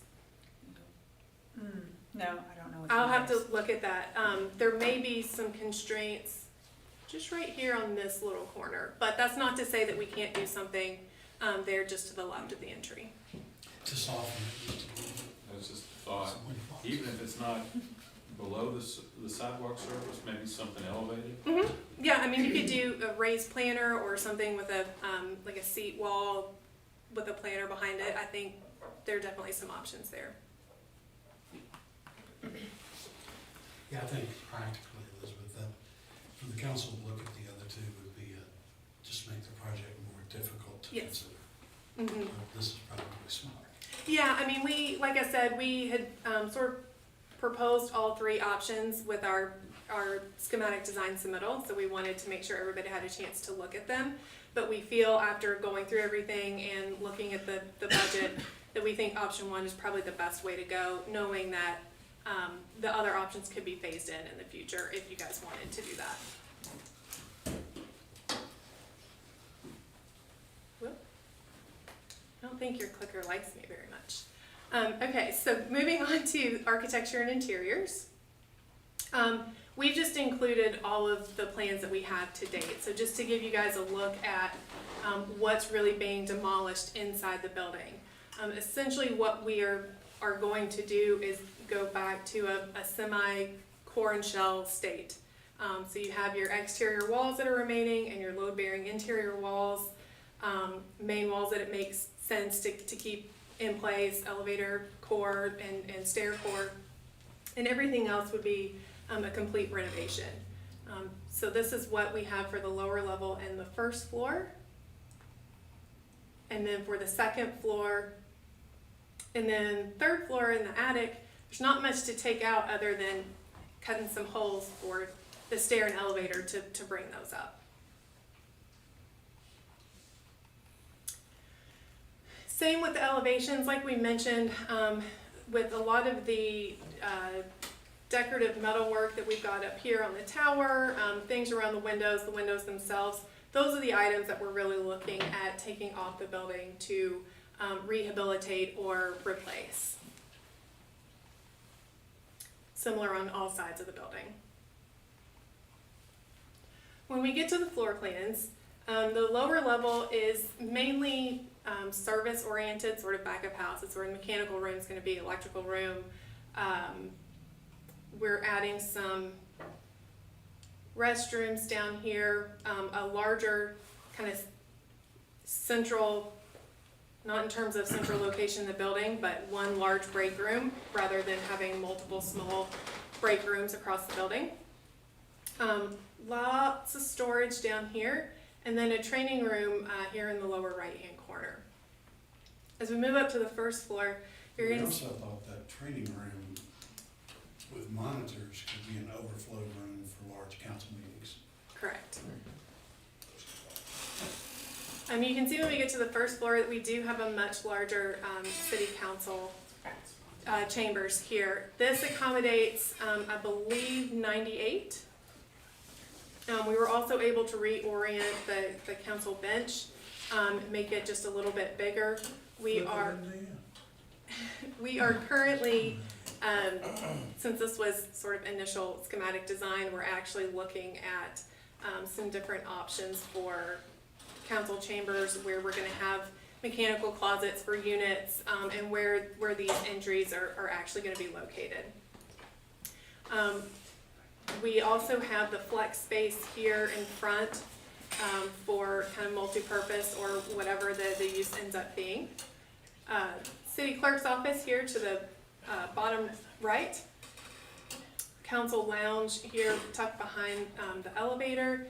And then we are actually increasing the size of the restrooms here. That is sort of one after effect of increasing the council chambers. It increases the occupant load then for the building. So we needed a couple more toilets, and we're able to move the janitor's closet down to the lower level so that we could make the restrooms larger here on the first floor. Second floor, what we did is sort of created this internal loop corridor that allows us to put offices around the perimeter of the building and then have some open workstations on the interior portion. What we would plan to do is have glass fronts here on the offices that would let light through to the inside. So it'd still be a nice bright space. We have a nice big meeting room up here on the second floor along with a small pre-function space.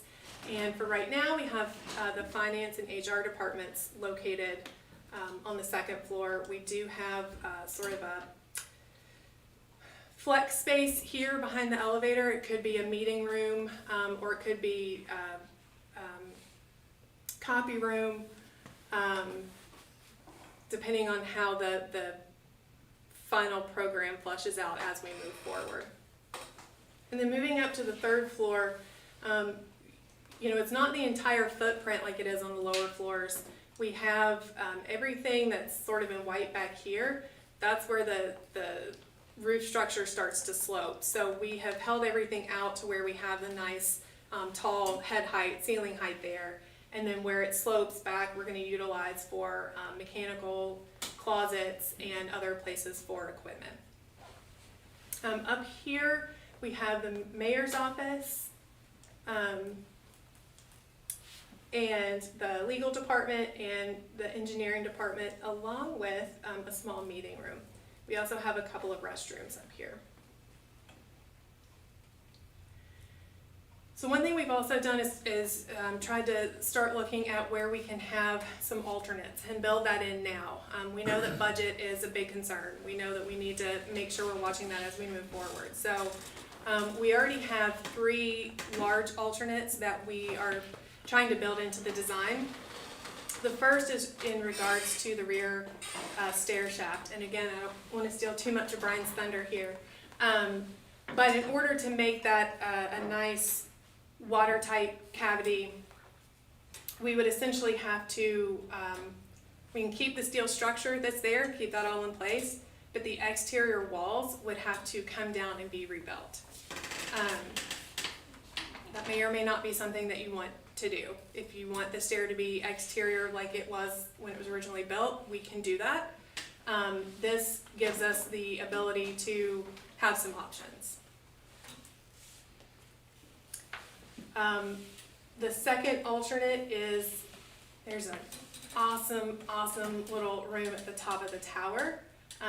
Turn that into a mezzanine that it becomes part of the mayor's office. The views up there are really cool if you're brave enough to go up the stairs that are there currently, which I have done reluctantly, I think a couple of times. But we would consider that an alternate. I think that is also something that could be a future phase if needed. Alternate number 3 is looking at the roof material. We think originally this building would have had a slate roof on it. We would love to put a slate roof back on it. It would be gorgeous. Again, trying to keep budget in mind, we would propose to go back with a standing seam metal roof and have an alternate for the slate. Again, just gives us some options. If we come in under budget and have room, then we can put some really cool slate on it and be really happy. And if not, then we'll have metal and still be happy. Slate does look nice. It does. We have started working on ceiling plans. They're actually a little bit in flux right now because every time we think we're set, we think of a new idea. So what we're really focusing on here on the first floor is looking at council chambers and the flex space and the city clerk's office. Looking at making those very traditional spaces, looking at the hallways, keeping those very simple with drywall ceilings and pendants, which you'll see an image of here in just a minute. Globe pendants reminiscent of what might have been here originally.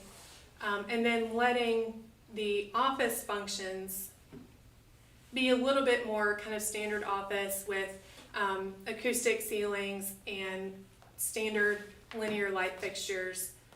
Then when we get up to the third floor, be a little fun with the kind of open office area there. You have the exposed wood structure, the suspended lights coming down, exposed ductwork, a little bit more of a lofty feel in this third floor space. So just to give you a little bit of an idea of what we're talking about here. So this would be the council chambers, the large meeting room on the second floor, the flex space here. Looking at a series of soffits around the perimeter that lets us run our ductwork in that and keep it hidden above the ceiling. It lets us raise our ceilings up a little bit taller then, because the entire ceiling doesn't have to be so low to accommodate the ductwork. We would look at some drop pendants here along with kind of standard down lights that you see here. This is the globe fixture that we mentioned previously. You know, something that would have possibly been here originally, and trying to bring that back in the kind of main public spaces here in the corridors. Uh-oh, I'm stuck again. There we go. In the office and support areas, making sure that here we go. Making sure that we accommodate the window heights. So we would do something similar to this, which would allow our ceilings to be a little bit lower, run the ductwork in there, but keep things nice and high here around the perimeter at the windows so that you can see the windows themselves, the light can come in, you've got any of the trim that's there, and that can all remain. One thing we had talked about with the city clerk's office is, you know, in order to get see that volume of space, keep the drywall on the underside of the structure, which would be nice and tall. It's like at, I don't know, 12, 13 feet. And then do sort of a drop ceiling cloud like this over the actual office space. So you still get some of that acoustic property, but you still see the volume of the space. So those are all some options that we're looking into for the different areas in the building. And then again, for the third floor open office, looking at ways to celebrate the structure that's there, but still keep things very nice and tidy when it comes to having exposed ductwork, exposed conduit, and pendant fixtures hanging down. With the elevations, really the point of this diagram here is just to show a few of the things that we want to make sure we celebrate historically. We had an attic vent, which was originally supposed to be a clock, and then was made into an attic vent, and then was removed at some point. We'd love to bring that back. Looking at the areas, all these shaded areas are areas that we've noted where the limestone is falling. So you can see the amount of repairs required here. And then we also want to look at doing something with the windows down here that's reminiscent of what was there when it was originally built, bringing this large arch transom back, bringing all these transoms back above these windows and up here. And then anything that doesn't have a transom, looking at the original window configuration similar to that right there.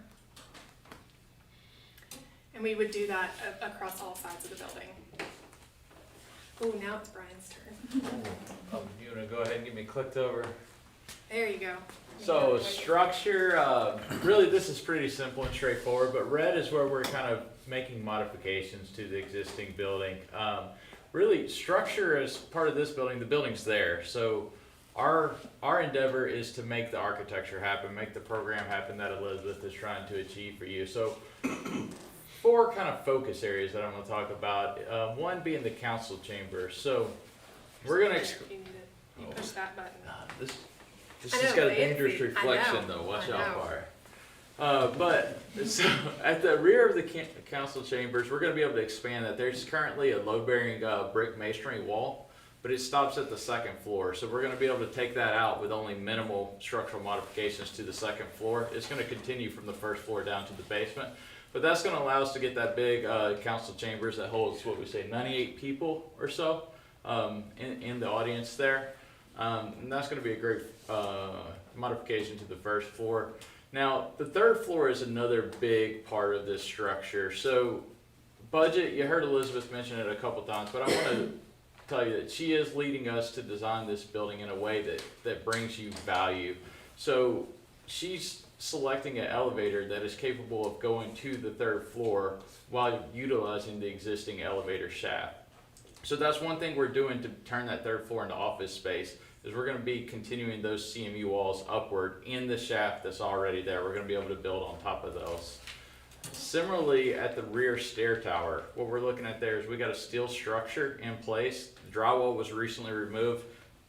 You all probably are aware there's some water and some moisture issues back there. It's pretty bad. We're looking at getting that fixed for you all. And what we want to do there is we want to tear down those walls completely, but leave the skeleton, the structural steel, not the cold form studs. They're rusted, they need to go away.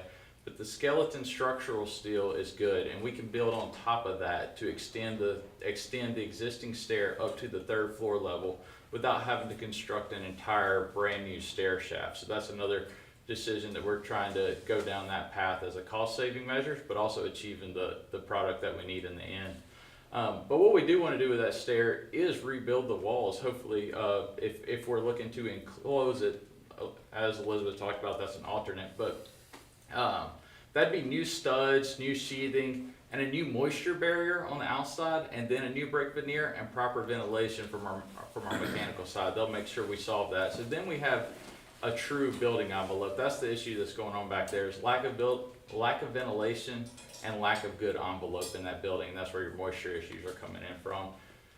In that center picture on the bottom, you'll see kind of a little triangular shaped part of the roof. That's where, as our stair tower extends up to the 3rd floor, we're going to create a new connector that allows you to actually have access from that stair tower into the 3rd floor office space. So that'll be a little dormer type shaped roof that connects your main roof over to the stair tower. I want to point out that that's required by code. I don't think we necessarily stated that earlier, but you can't have a 3rd floor without 2 means of egress, ingress. So that the reason you extend that back staircase up to the 3rd floor is that you have to have that. So that, and that's going to get you, it's fire escape, and that'll get you that egress that you need at the 3rd floor level.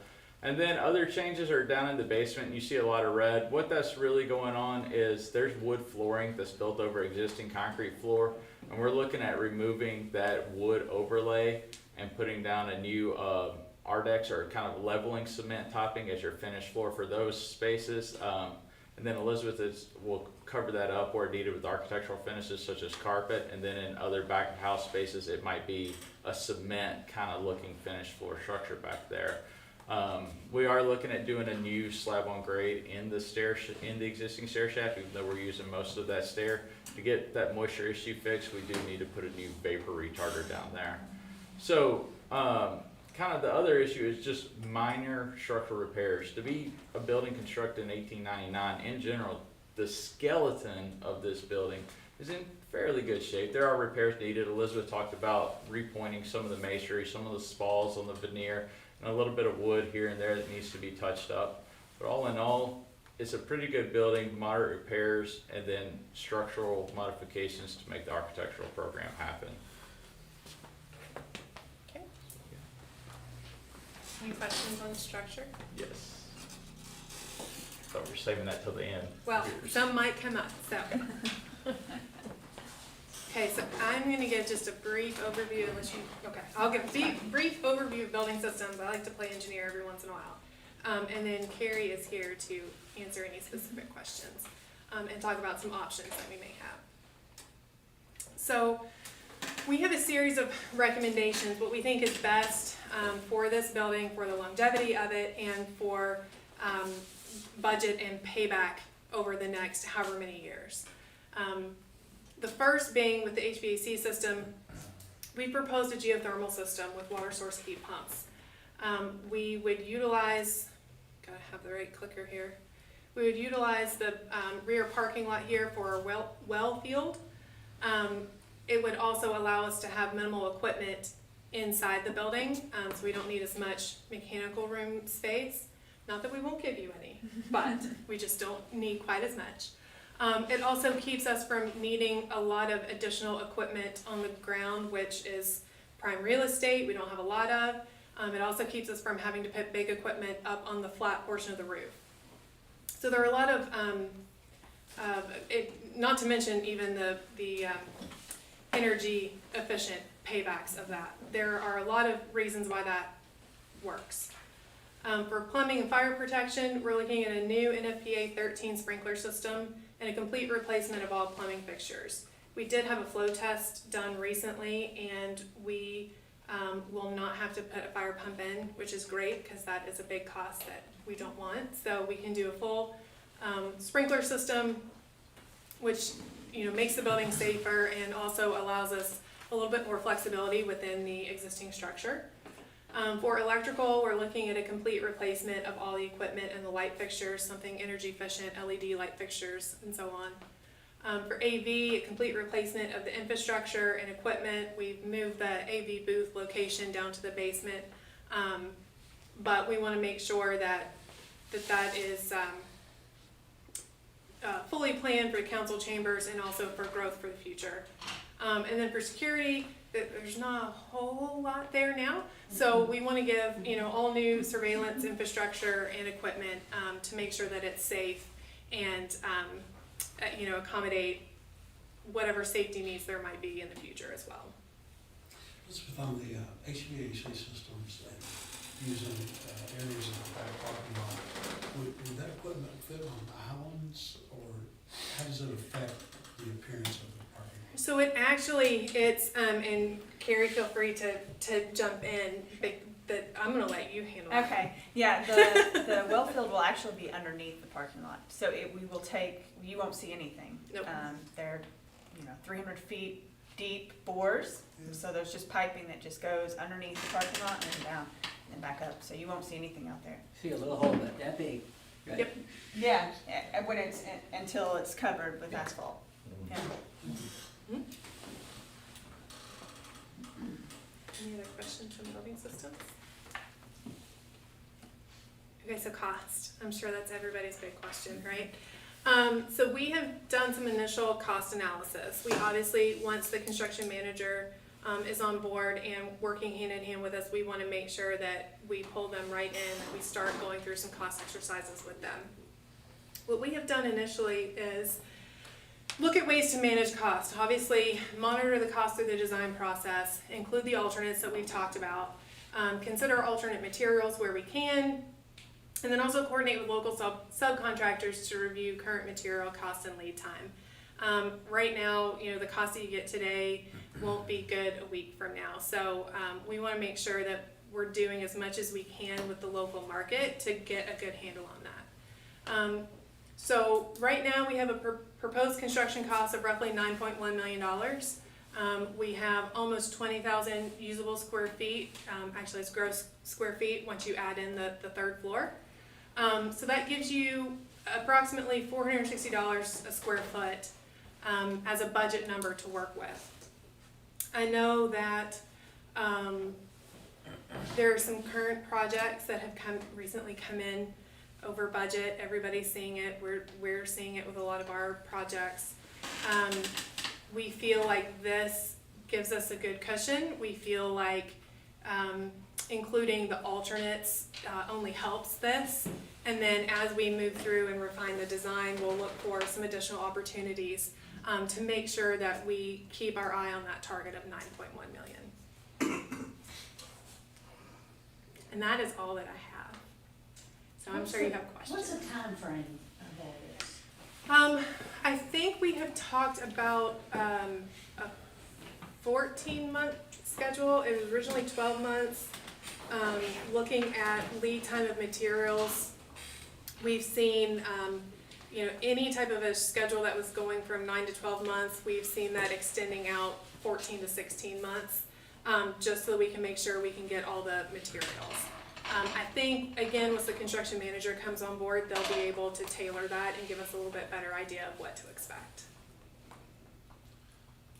Alyssa, quick question. Sure. At nighttime, our building doesn't really pop or stand out. Do you all have a lighting plan for the outside of the building, or is that something to be determined?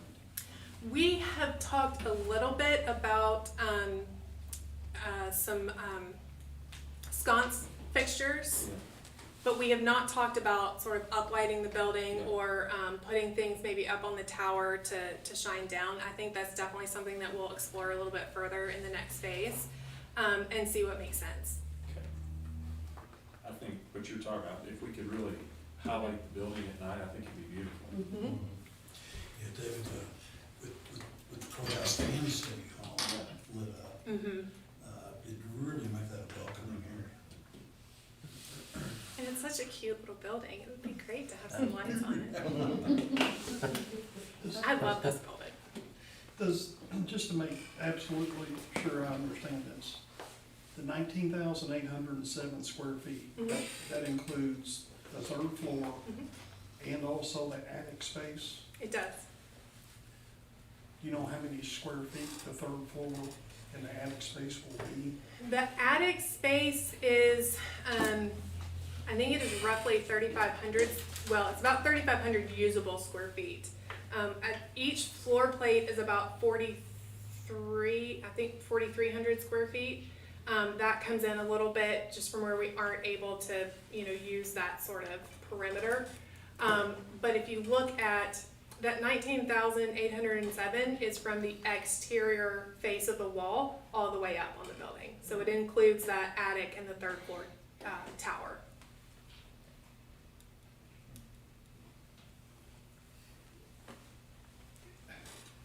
Okay.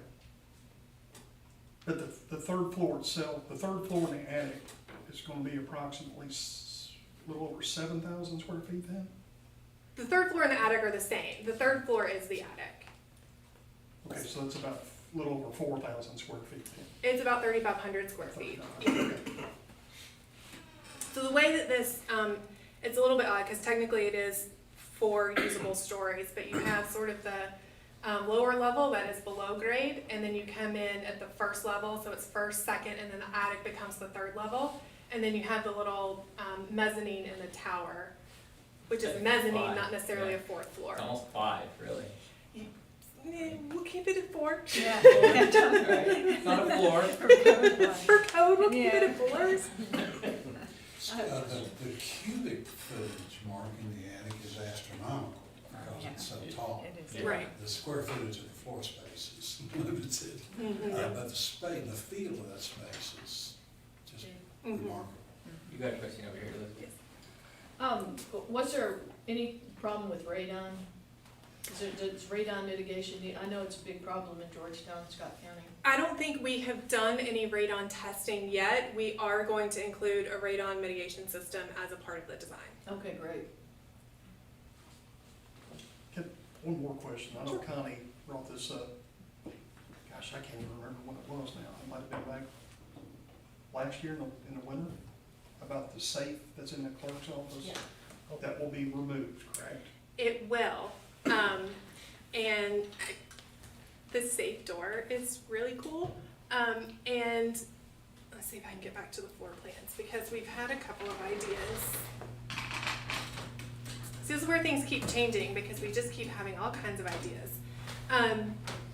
So what we've done in some of our past projects, specifically with city halls or anywhere that had a vault, you've got these really cool vault doors. We don't need the vault anymore, but you want to keep that piece of history. We've been able to locate a wall to actually embed the door in as sort of a decoration piece. So we are, since we're reworking this wall right here and kind of putting this corridor here, we have this opening right here that we are actually going to infill.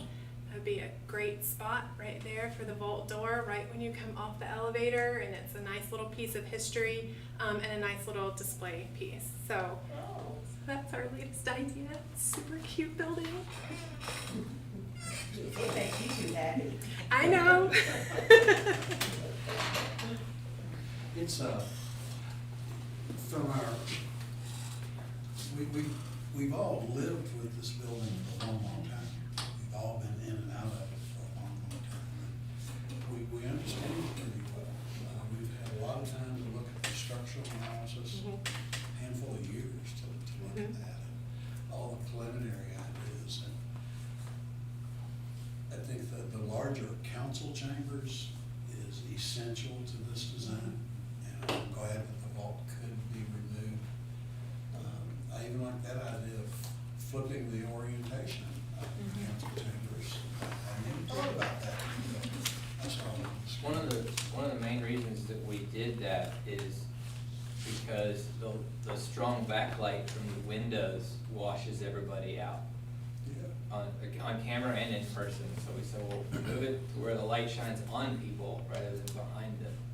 And you'll notice there, council had expressed some desire to have a rear exit from council chambers, from the bench, and that is, there's a door there that would allow them to do that. The geothermal Mhm. will save money from what we're spending now on utilities. Over the life of the system, yes.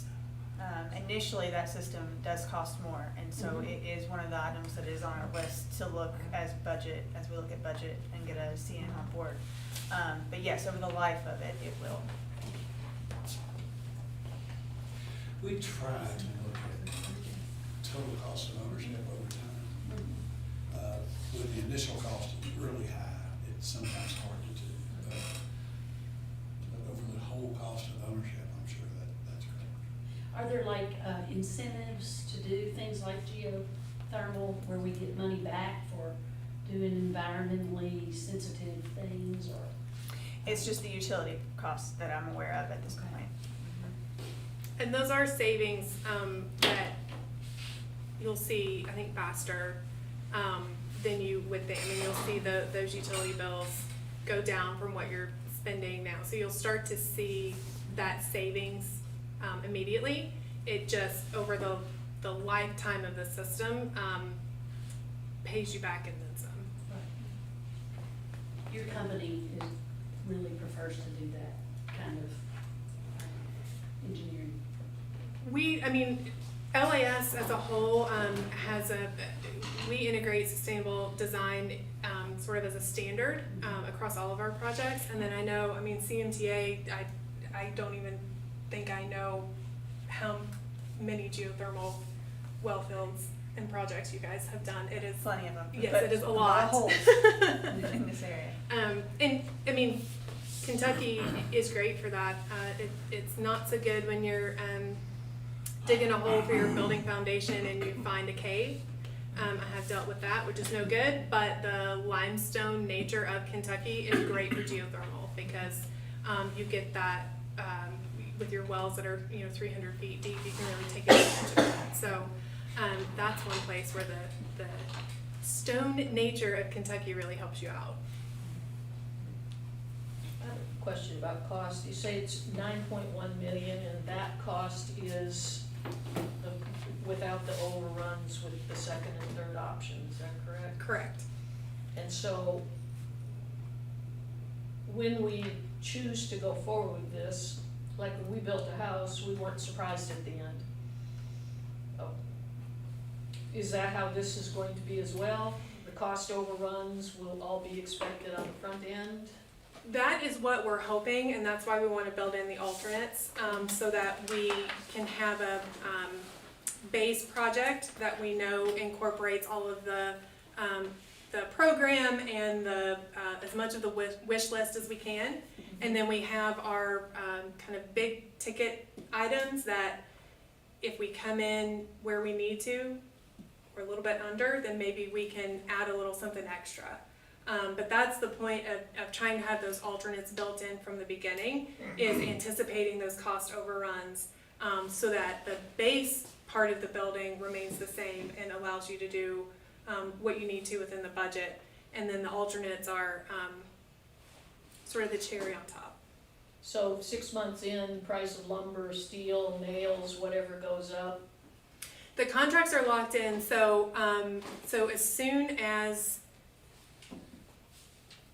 well, before I answer that question, 6 months into design or 6 months into construction?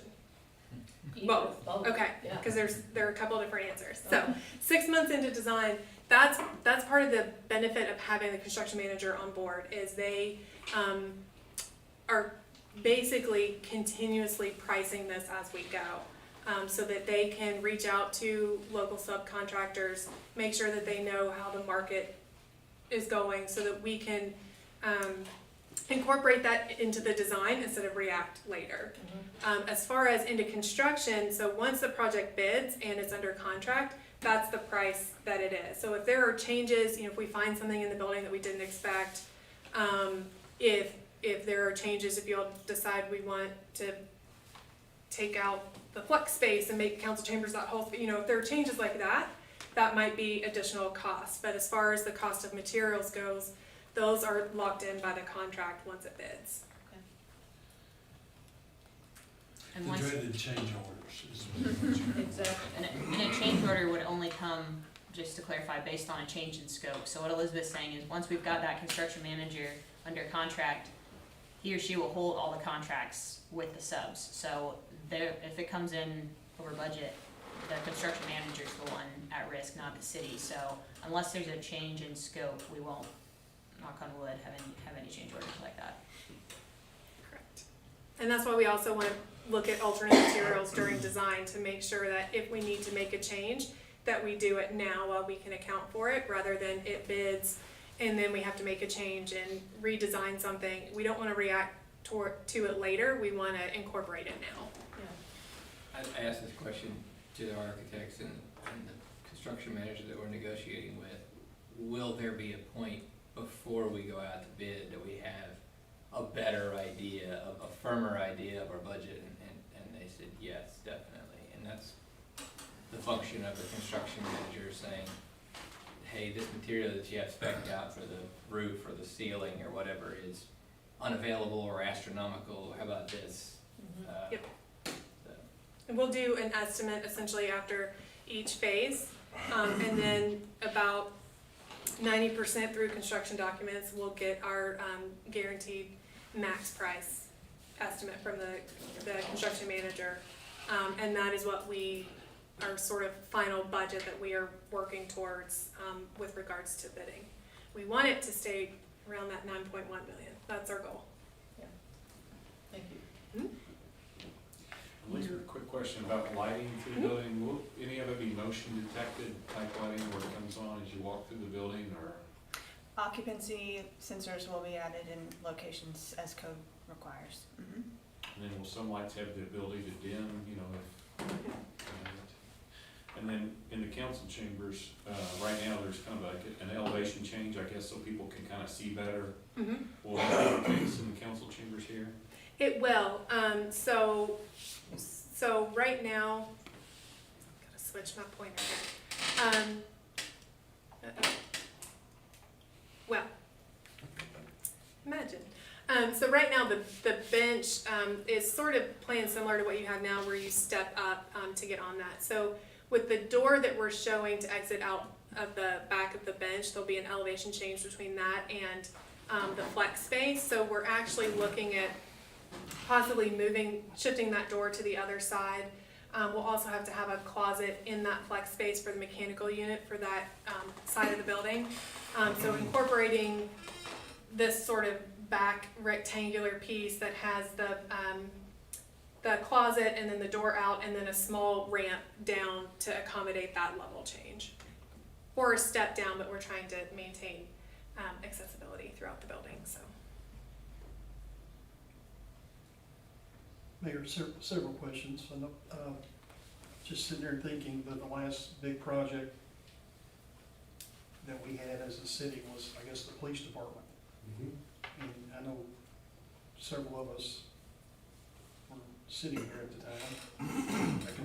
And correct me if I get any of this wrong. A construction manager was used for the construction of the police department, correct? That's correct. And do you remember, I'm putting you on the spot, as far as what we anticipated versus what we actually spent, was it pretty close? Was the, I think we came in under budget, Mayor. Chief Bossy can probably speak to that. I think we came in very close to budget, and the reports that we received during the construction process was, I think the police administration was convinced that we had as good a project as we did because of the skill of the construction manager. I would not do a project without a construction manager having been through that.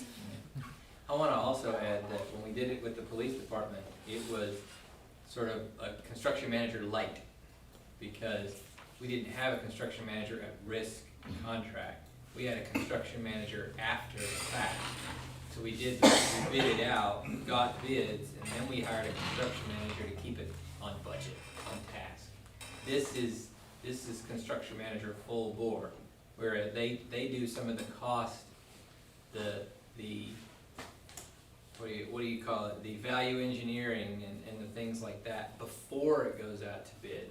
So I think you get even more savings that way. And then the construction manager, because they're at risk, they have the incentive to make sure costs don't go overrun because it comes out of their pocket if it does.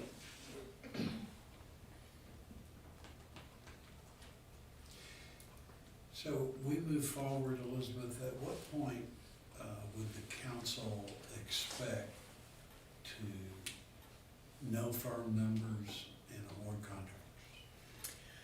contractors? So again, we'll do an estimate after the next phase, which is design development. That'll be a little bit more of a solidified number just because the construction manager will have an opportunity to weigh in and look at a full breakdown at that point. Realistically, we're looking at, I think it's November, when we're wrapping up the construction documents, have our guaranteed max price at that point, and late September is when that's gonna happen, and then it would go out to bid at that point. So November is when we would expect the bids to come in and be able to approve contracts at that point for construction. I just want to get this timeline understood and make sure that we stay comfortable with the project as we go forward with these presentations. This might be a dumb question, but I'm asking anyway. So a project of this nature, if we begin work, if the contracts come in, we begin work at some point, and we don't finish, it will run over several, or at least 2 budget cycles, most likely. All the money wouldn't be spent out in one budget cycle. Yeah. I think that's correct, depending on the final structure.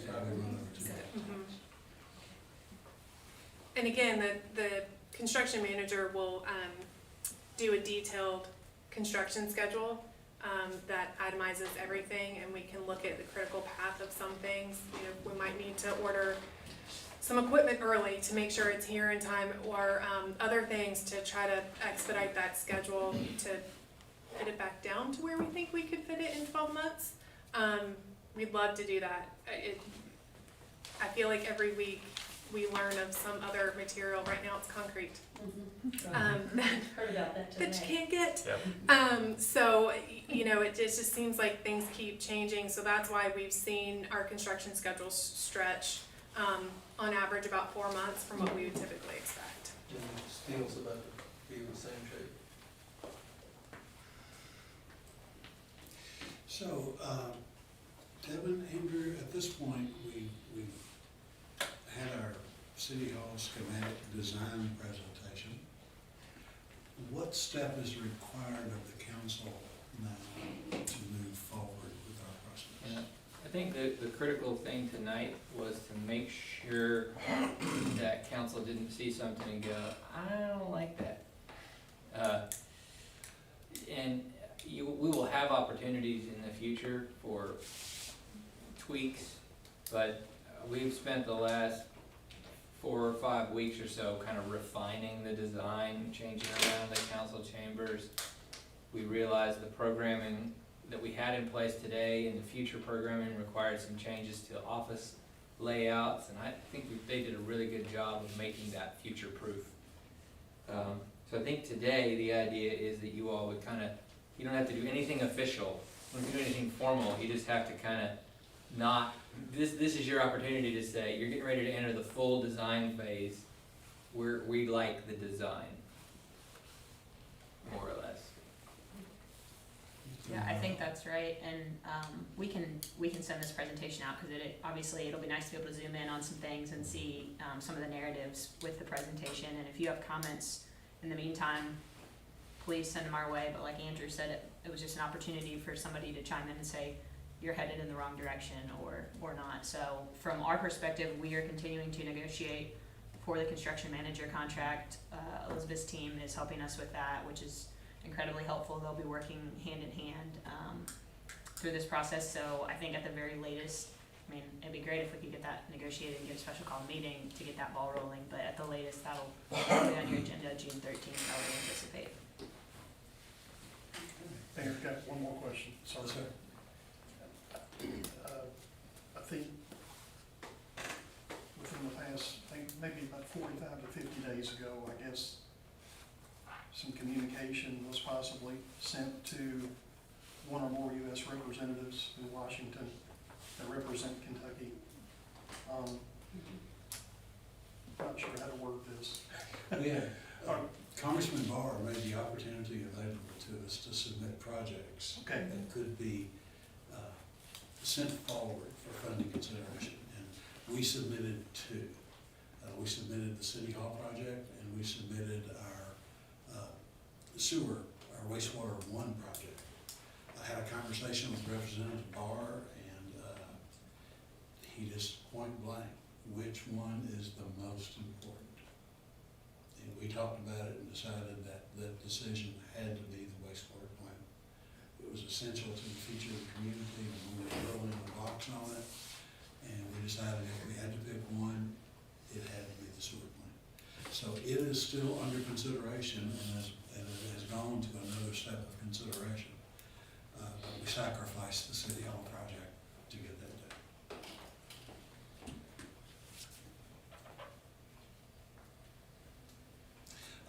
But really pleased with the design that we got. So if we would, go ahead and send out that PowerPoint to everyone. If you have thoughts or comments, it'd be a great time to chime in. And if not, we'll bring you back a contract with the construction manager as soon as we can get ready. Anything else we need to do, Elizabeth? I don't think so. Just thank you guys for the opportunity to show you what we've been working on. Yeah. We're excited. We are too. Thank you. Keep finding those little things like the doors and the neat little pieces of history and incorporating those in the design. That's important to me, and you know, keeping the building, in, you know, the way that it used to be, as much as you can possibly do that is important to me, so. Once Don't the, put a fire truck in Eddie's office, all right? no fire truck, but, you know, once the CM is on board, especially now that, council chambers is not in use, it gives us some opportunity to, do a little investigating, maybe pulling up some floors to see what's down there, so we might uncover a few more things, to bring to the surface, so, we'll be sure to keep you guys apprised of what we find, because it's sure to be interesting. Mayor, the custom desk that's down there in City Hall chambers, that was handmade. What is the possibility, what are we looking at with that? Because Bobby Gorham built it, his daughter Vicky has the hand-drawn plans for that. The bench? Yes. Any ideas? Had not thought about it. Okay. Hadn't thought about it. Did you have a thought, Brian? Did you have thought? No, nothing yet, but Well, think about it. I can do that. All right. No, that's a good question. When we said that in City Hall, that Bobby Gorham made it. Anything else for me? All I right. think we're good shape. Thank you. Thank you all. Thank you so much. Let's see. Also under CAO, item D is a municipal order approving the agreement with Scott County for the solid waste disposal voucher pilot project. The gentleman left that was interested in this program, but to replace the free dump day or some semblance of free dump day, we worked out this voucher program where each citizen can have 4 vouchers they can use during a year's time. They can pick the day, just take a pickup truckload or a trailer load to the Rumpke yard. It's a lot better situation for our citizens now. Before, they had to go to the landfill and drive up in and out of the landfill. Now their vehicles never leave pavement at the transfer station. So that municipal order is in your packet and ready for your approval. Need a motion, Ray? Thank you. Second. And second. If there are no questions, all in favor say aye. Aye. Any opposed? Thank you, that is approved. Item 9,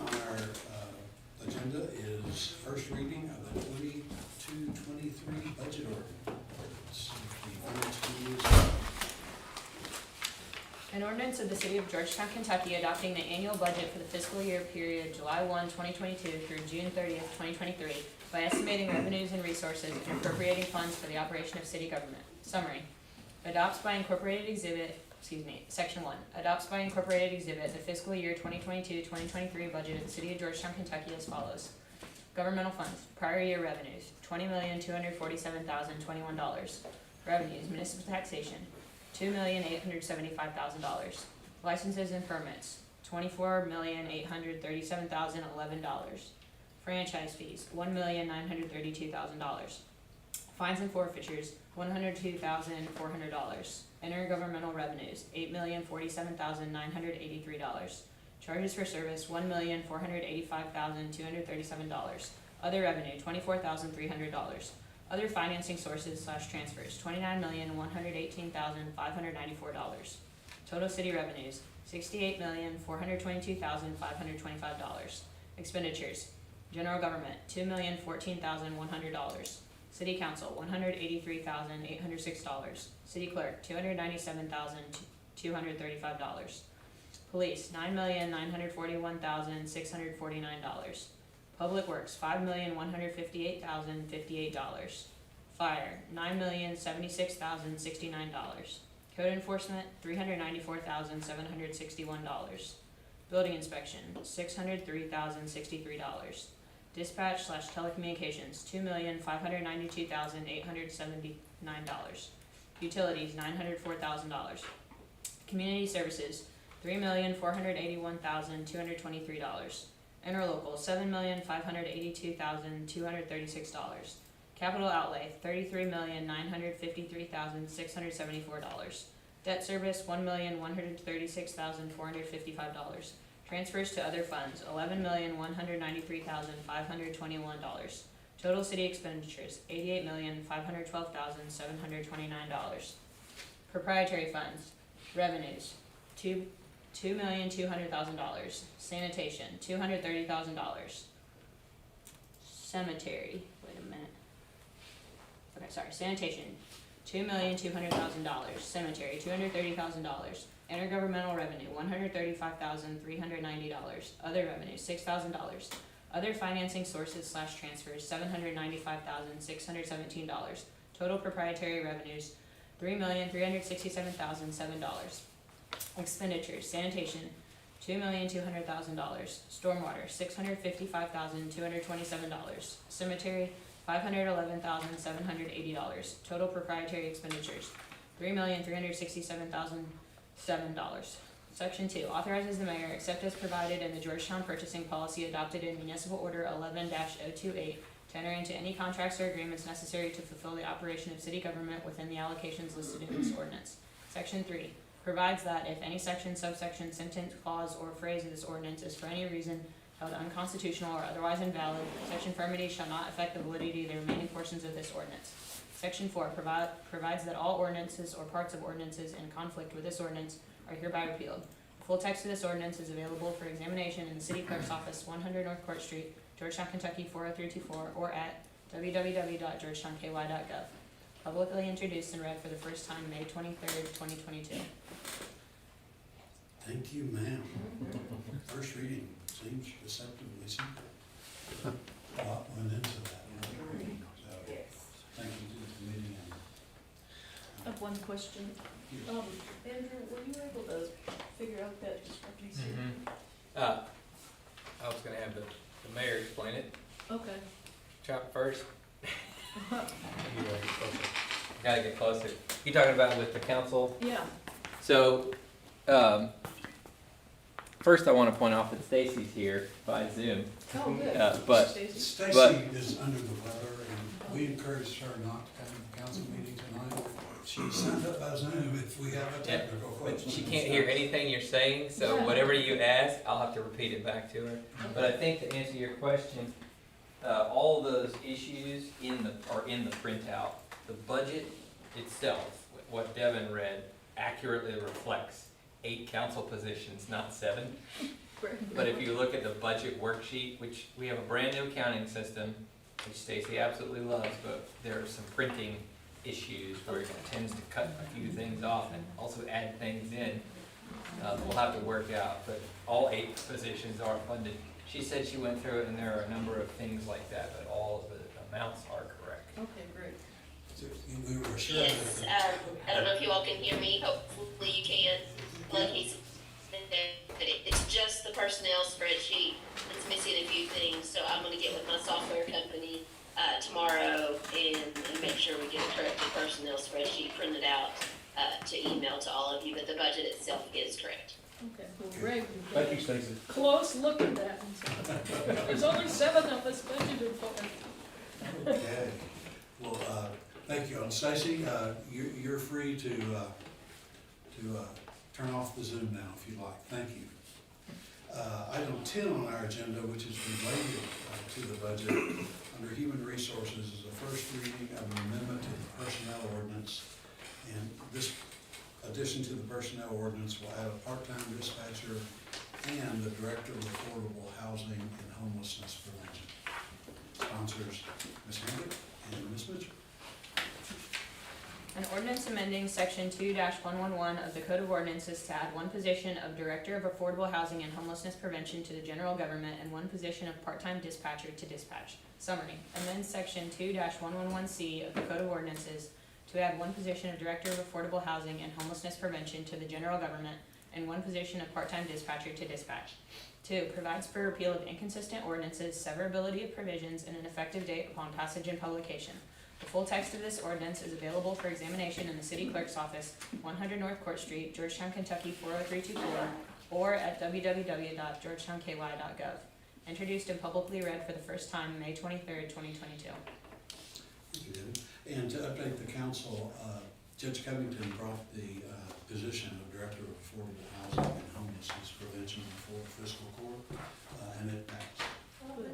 It was not a unanimous vote, but it did pass. So upon completion of our budget ordinance and completion of the personnel ordinance, this is going to become reality. Wonderful. Mayor, will we ultimately, if that does pass, will we have to have a new interlocal agreement to cover that position? Okay. Yeah, I think so. Yeah, I think that's the best way to ensure that we're partners It'd moving be the forward. neatest way to do it, and we're trying to set it up so that we're going through all the process of getting the budget passed, getting the personnel ordinance passed, then we'll advertise it. We just want to do everything in the correct sequence. It's too good an opportunity for us to make a mistake. Let's see. Council comments, and just let me, again, today was the first meeting, and you all will self-report, but we asked 4 council members to do the heavy lifting, making recommendations for the rest of the council with the ARPA funds. And Willow, Greg, Tammy, Todd, I think you all met for the first time today. So Yes. really look forward to hearing your all's reports. And Willow, can we start with you? Sure. Just as a follow-up to that, we plan on meeting pretty routinely over the next 6 to 8 weeks. Longer if need be, but we're going to call in people, give them 15 minutes to update their presentations and to let them know very directly that this is a one-time allocation and not to assume that this would be a yearly, because I think some of them submitted thinking that it might go to a yearly budget, and we just want to make that clear up front. We're going to try to ask them the same questions and give everybody the same opportunity, so everybody will think that they will know that they had a fair opportunity with everybody else to present their longings, and then the hard work will begin trying to make, you all can chime in later if you have more to add on that, but I was very pleased. And I'm really pleased about this Director of Affordable Housing and Homelessness. I think on the questionnaire that we had from that was put on the comprehensive plan, but also our own questionnaire for the ARPA funds, people are concerned about affordable housing, and this person can know all about grants and have the time dedicated that's necessary to find ways to help this. So I appreciate you taking the initiative with the judge to work on that, and thank you all for all the help on the finance committee to get this budget, and you, Mayor. It's a lot of work, and Stacy as well, if she was still here, and Anything else? I think that's all. I think Will covered really good on the committee. I think our next meeting's June 2nd, which will call some nonprofits in to talk to them. Andrew, thank you for getting us that information on those. I was interested, like echo what Will said about the affordable housing, how many comments there were in that survey about the need for affordable housing. So I think that's something that the city and county, we really need to concentrate on that coming up. We're really beginning to get feedback now from people in the business community about their employees having trouble living in Georgetown. Yes. That's an important point. Yeah.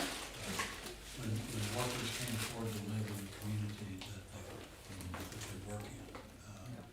And these are people with decent paying jobs, but the rent factors are just so extreme and rising so fast that we need this position.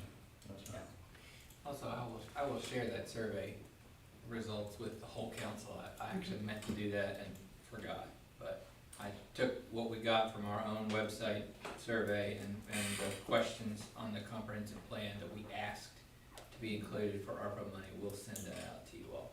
It was interesting in the meeting when Andrew shared that information, that many of the things that were brought up have been handled in our budget. Yes. And that makes me feel good, because, we went through and struck, oh, this is already in the general budget, before we, broke it down to, which things do we need to address. We were able to mark off quite a few because we covered them in the budget, so. That's good. Okay. Anything else? Just thank you and the finance committee for the budget, and Stacy for working on that, so. Yes, sir. Many thanks.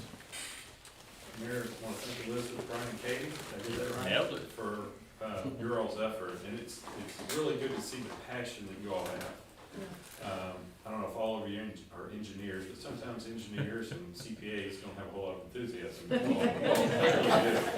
So does Eddie, by the way. Our city is- That's fair. That's a fair statement. Yeah. But it's exciting to see how this is evolving, and we look forward to more information to come. It's fun. Same, I want to thank Stacy, the mayor, and Andrew for their work on the budget. They're the ones that really are spending a full-time job. Connie and I get to be involved, but they're the ones that are certainly making it happen. We appreciate that. As far as you all helping with all the nonprofits, obviously that's a great thing. And I don't know if y'all are thinking about this, or if it's even your responsibility. It might be more our responsibility. I guess I'd ask Devin and Andrew, but there may be milestones when you give money to entities that there might be some guidelines involved and some, ways to monitor that. Banks do that, obviously, in lending, if you're making a loan to. We talked That about, was, yeah, we talked about that. Yes. Taking the first important steps towards that. Okay. Yeah. Good deal. That's it. Mayor? Thank you. Connie?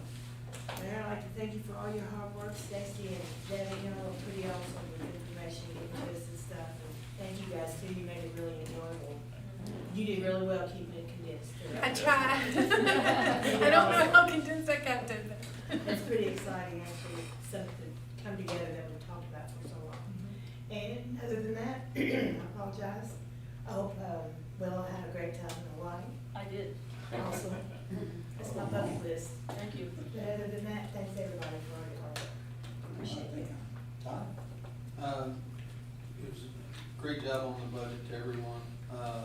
Just a few other things. The pavilion will be closed until July 11th, for the work that they're doing out there. The Suffaletta Family Aquatic Center season passes are still available because it opens up this Saturday. And then We weren't in last week, but last week was EMS week. Glad that we can celebrate those folks. And that's it. Good stuff, thank you. Just a couple of things. First, the presentation was great. It's very exciting to see that move forward.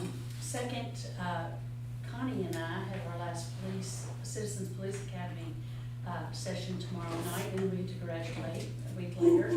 It's been excellent, and I would encourage, as I do each week, I would encourage anybody that hasn't taken that to do that. It's excellent. The third thing I would like to say is, you know, we heard from a couple of people tonight about the Broadway property. And, you know, I know what went into that decision, and I feel very good about the decision that we made to move forward on buying the property, and the decision that we made to do what we're doing with the property. I live right in the neighborhood, and I have talked to a lot of the neighbors there.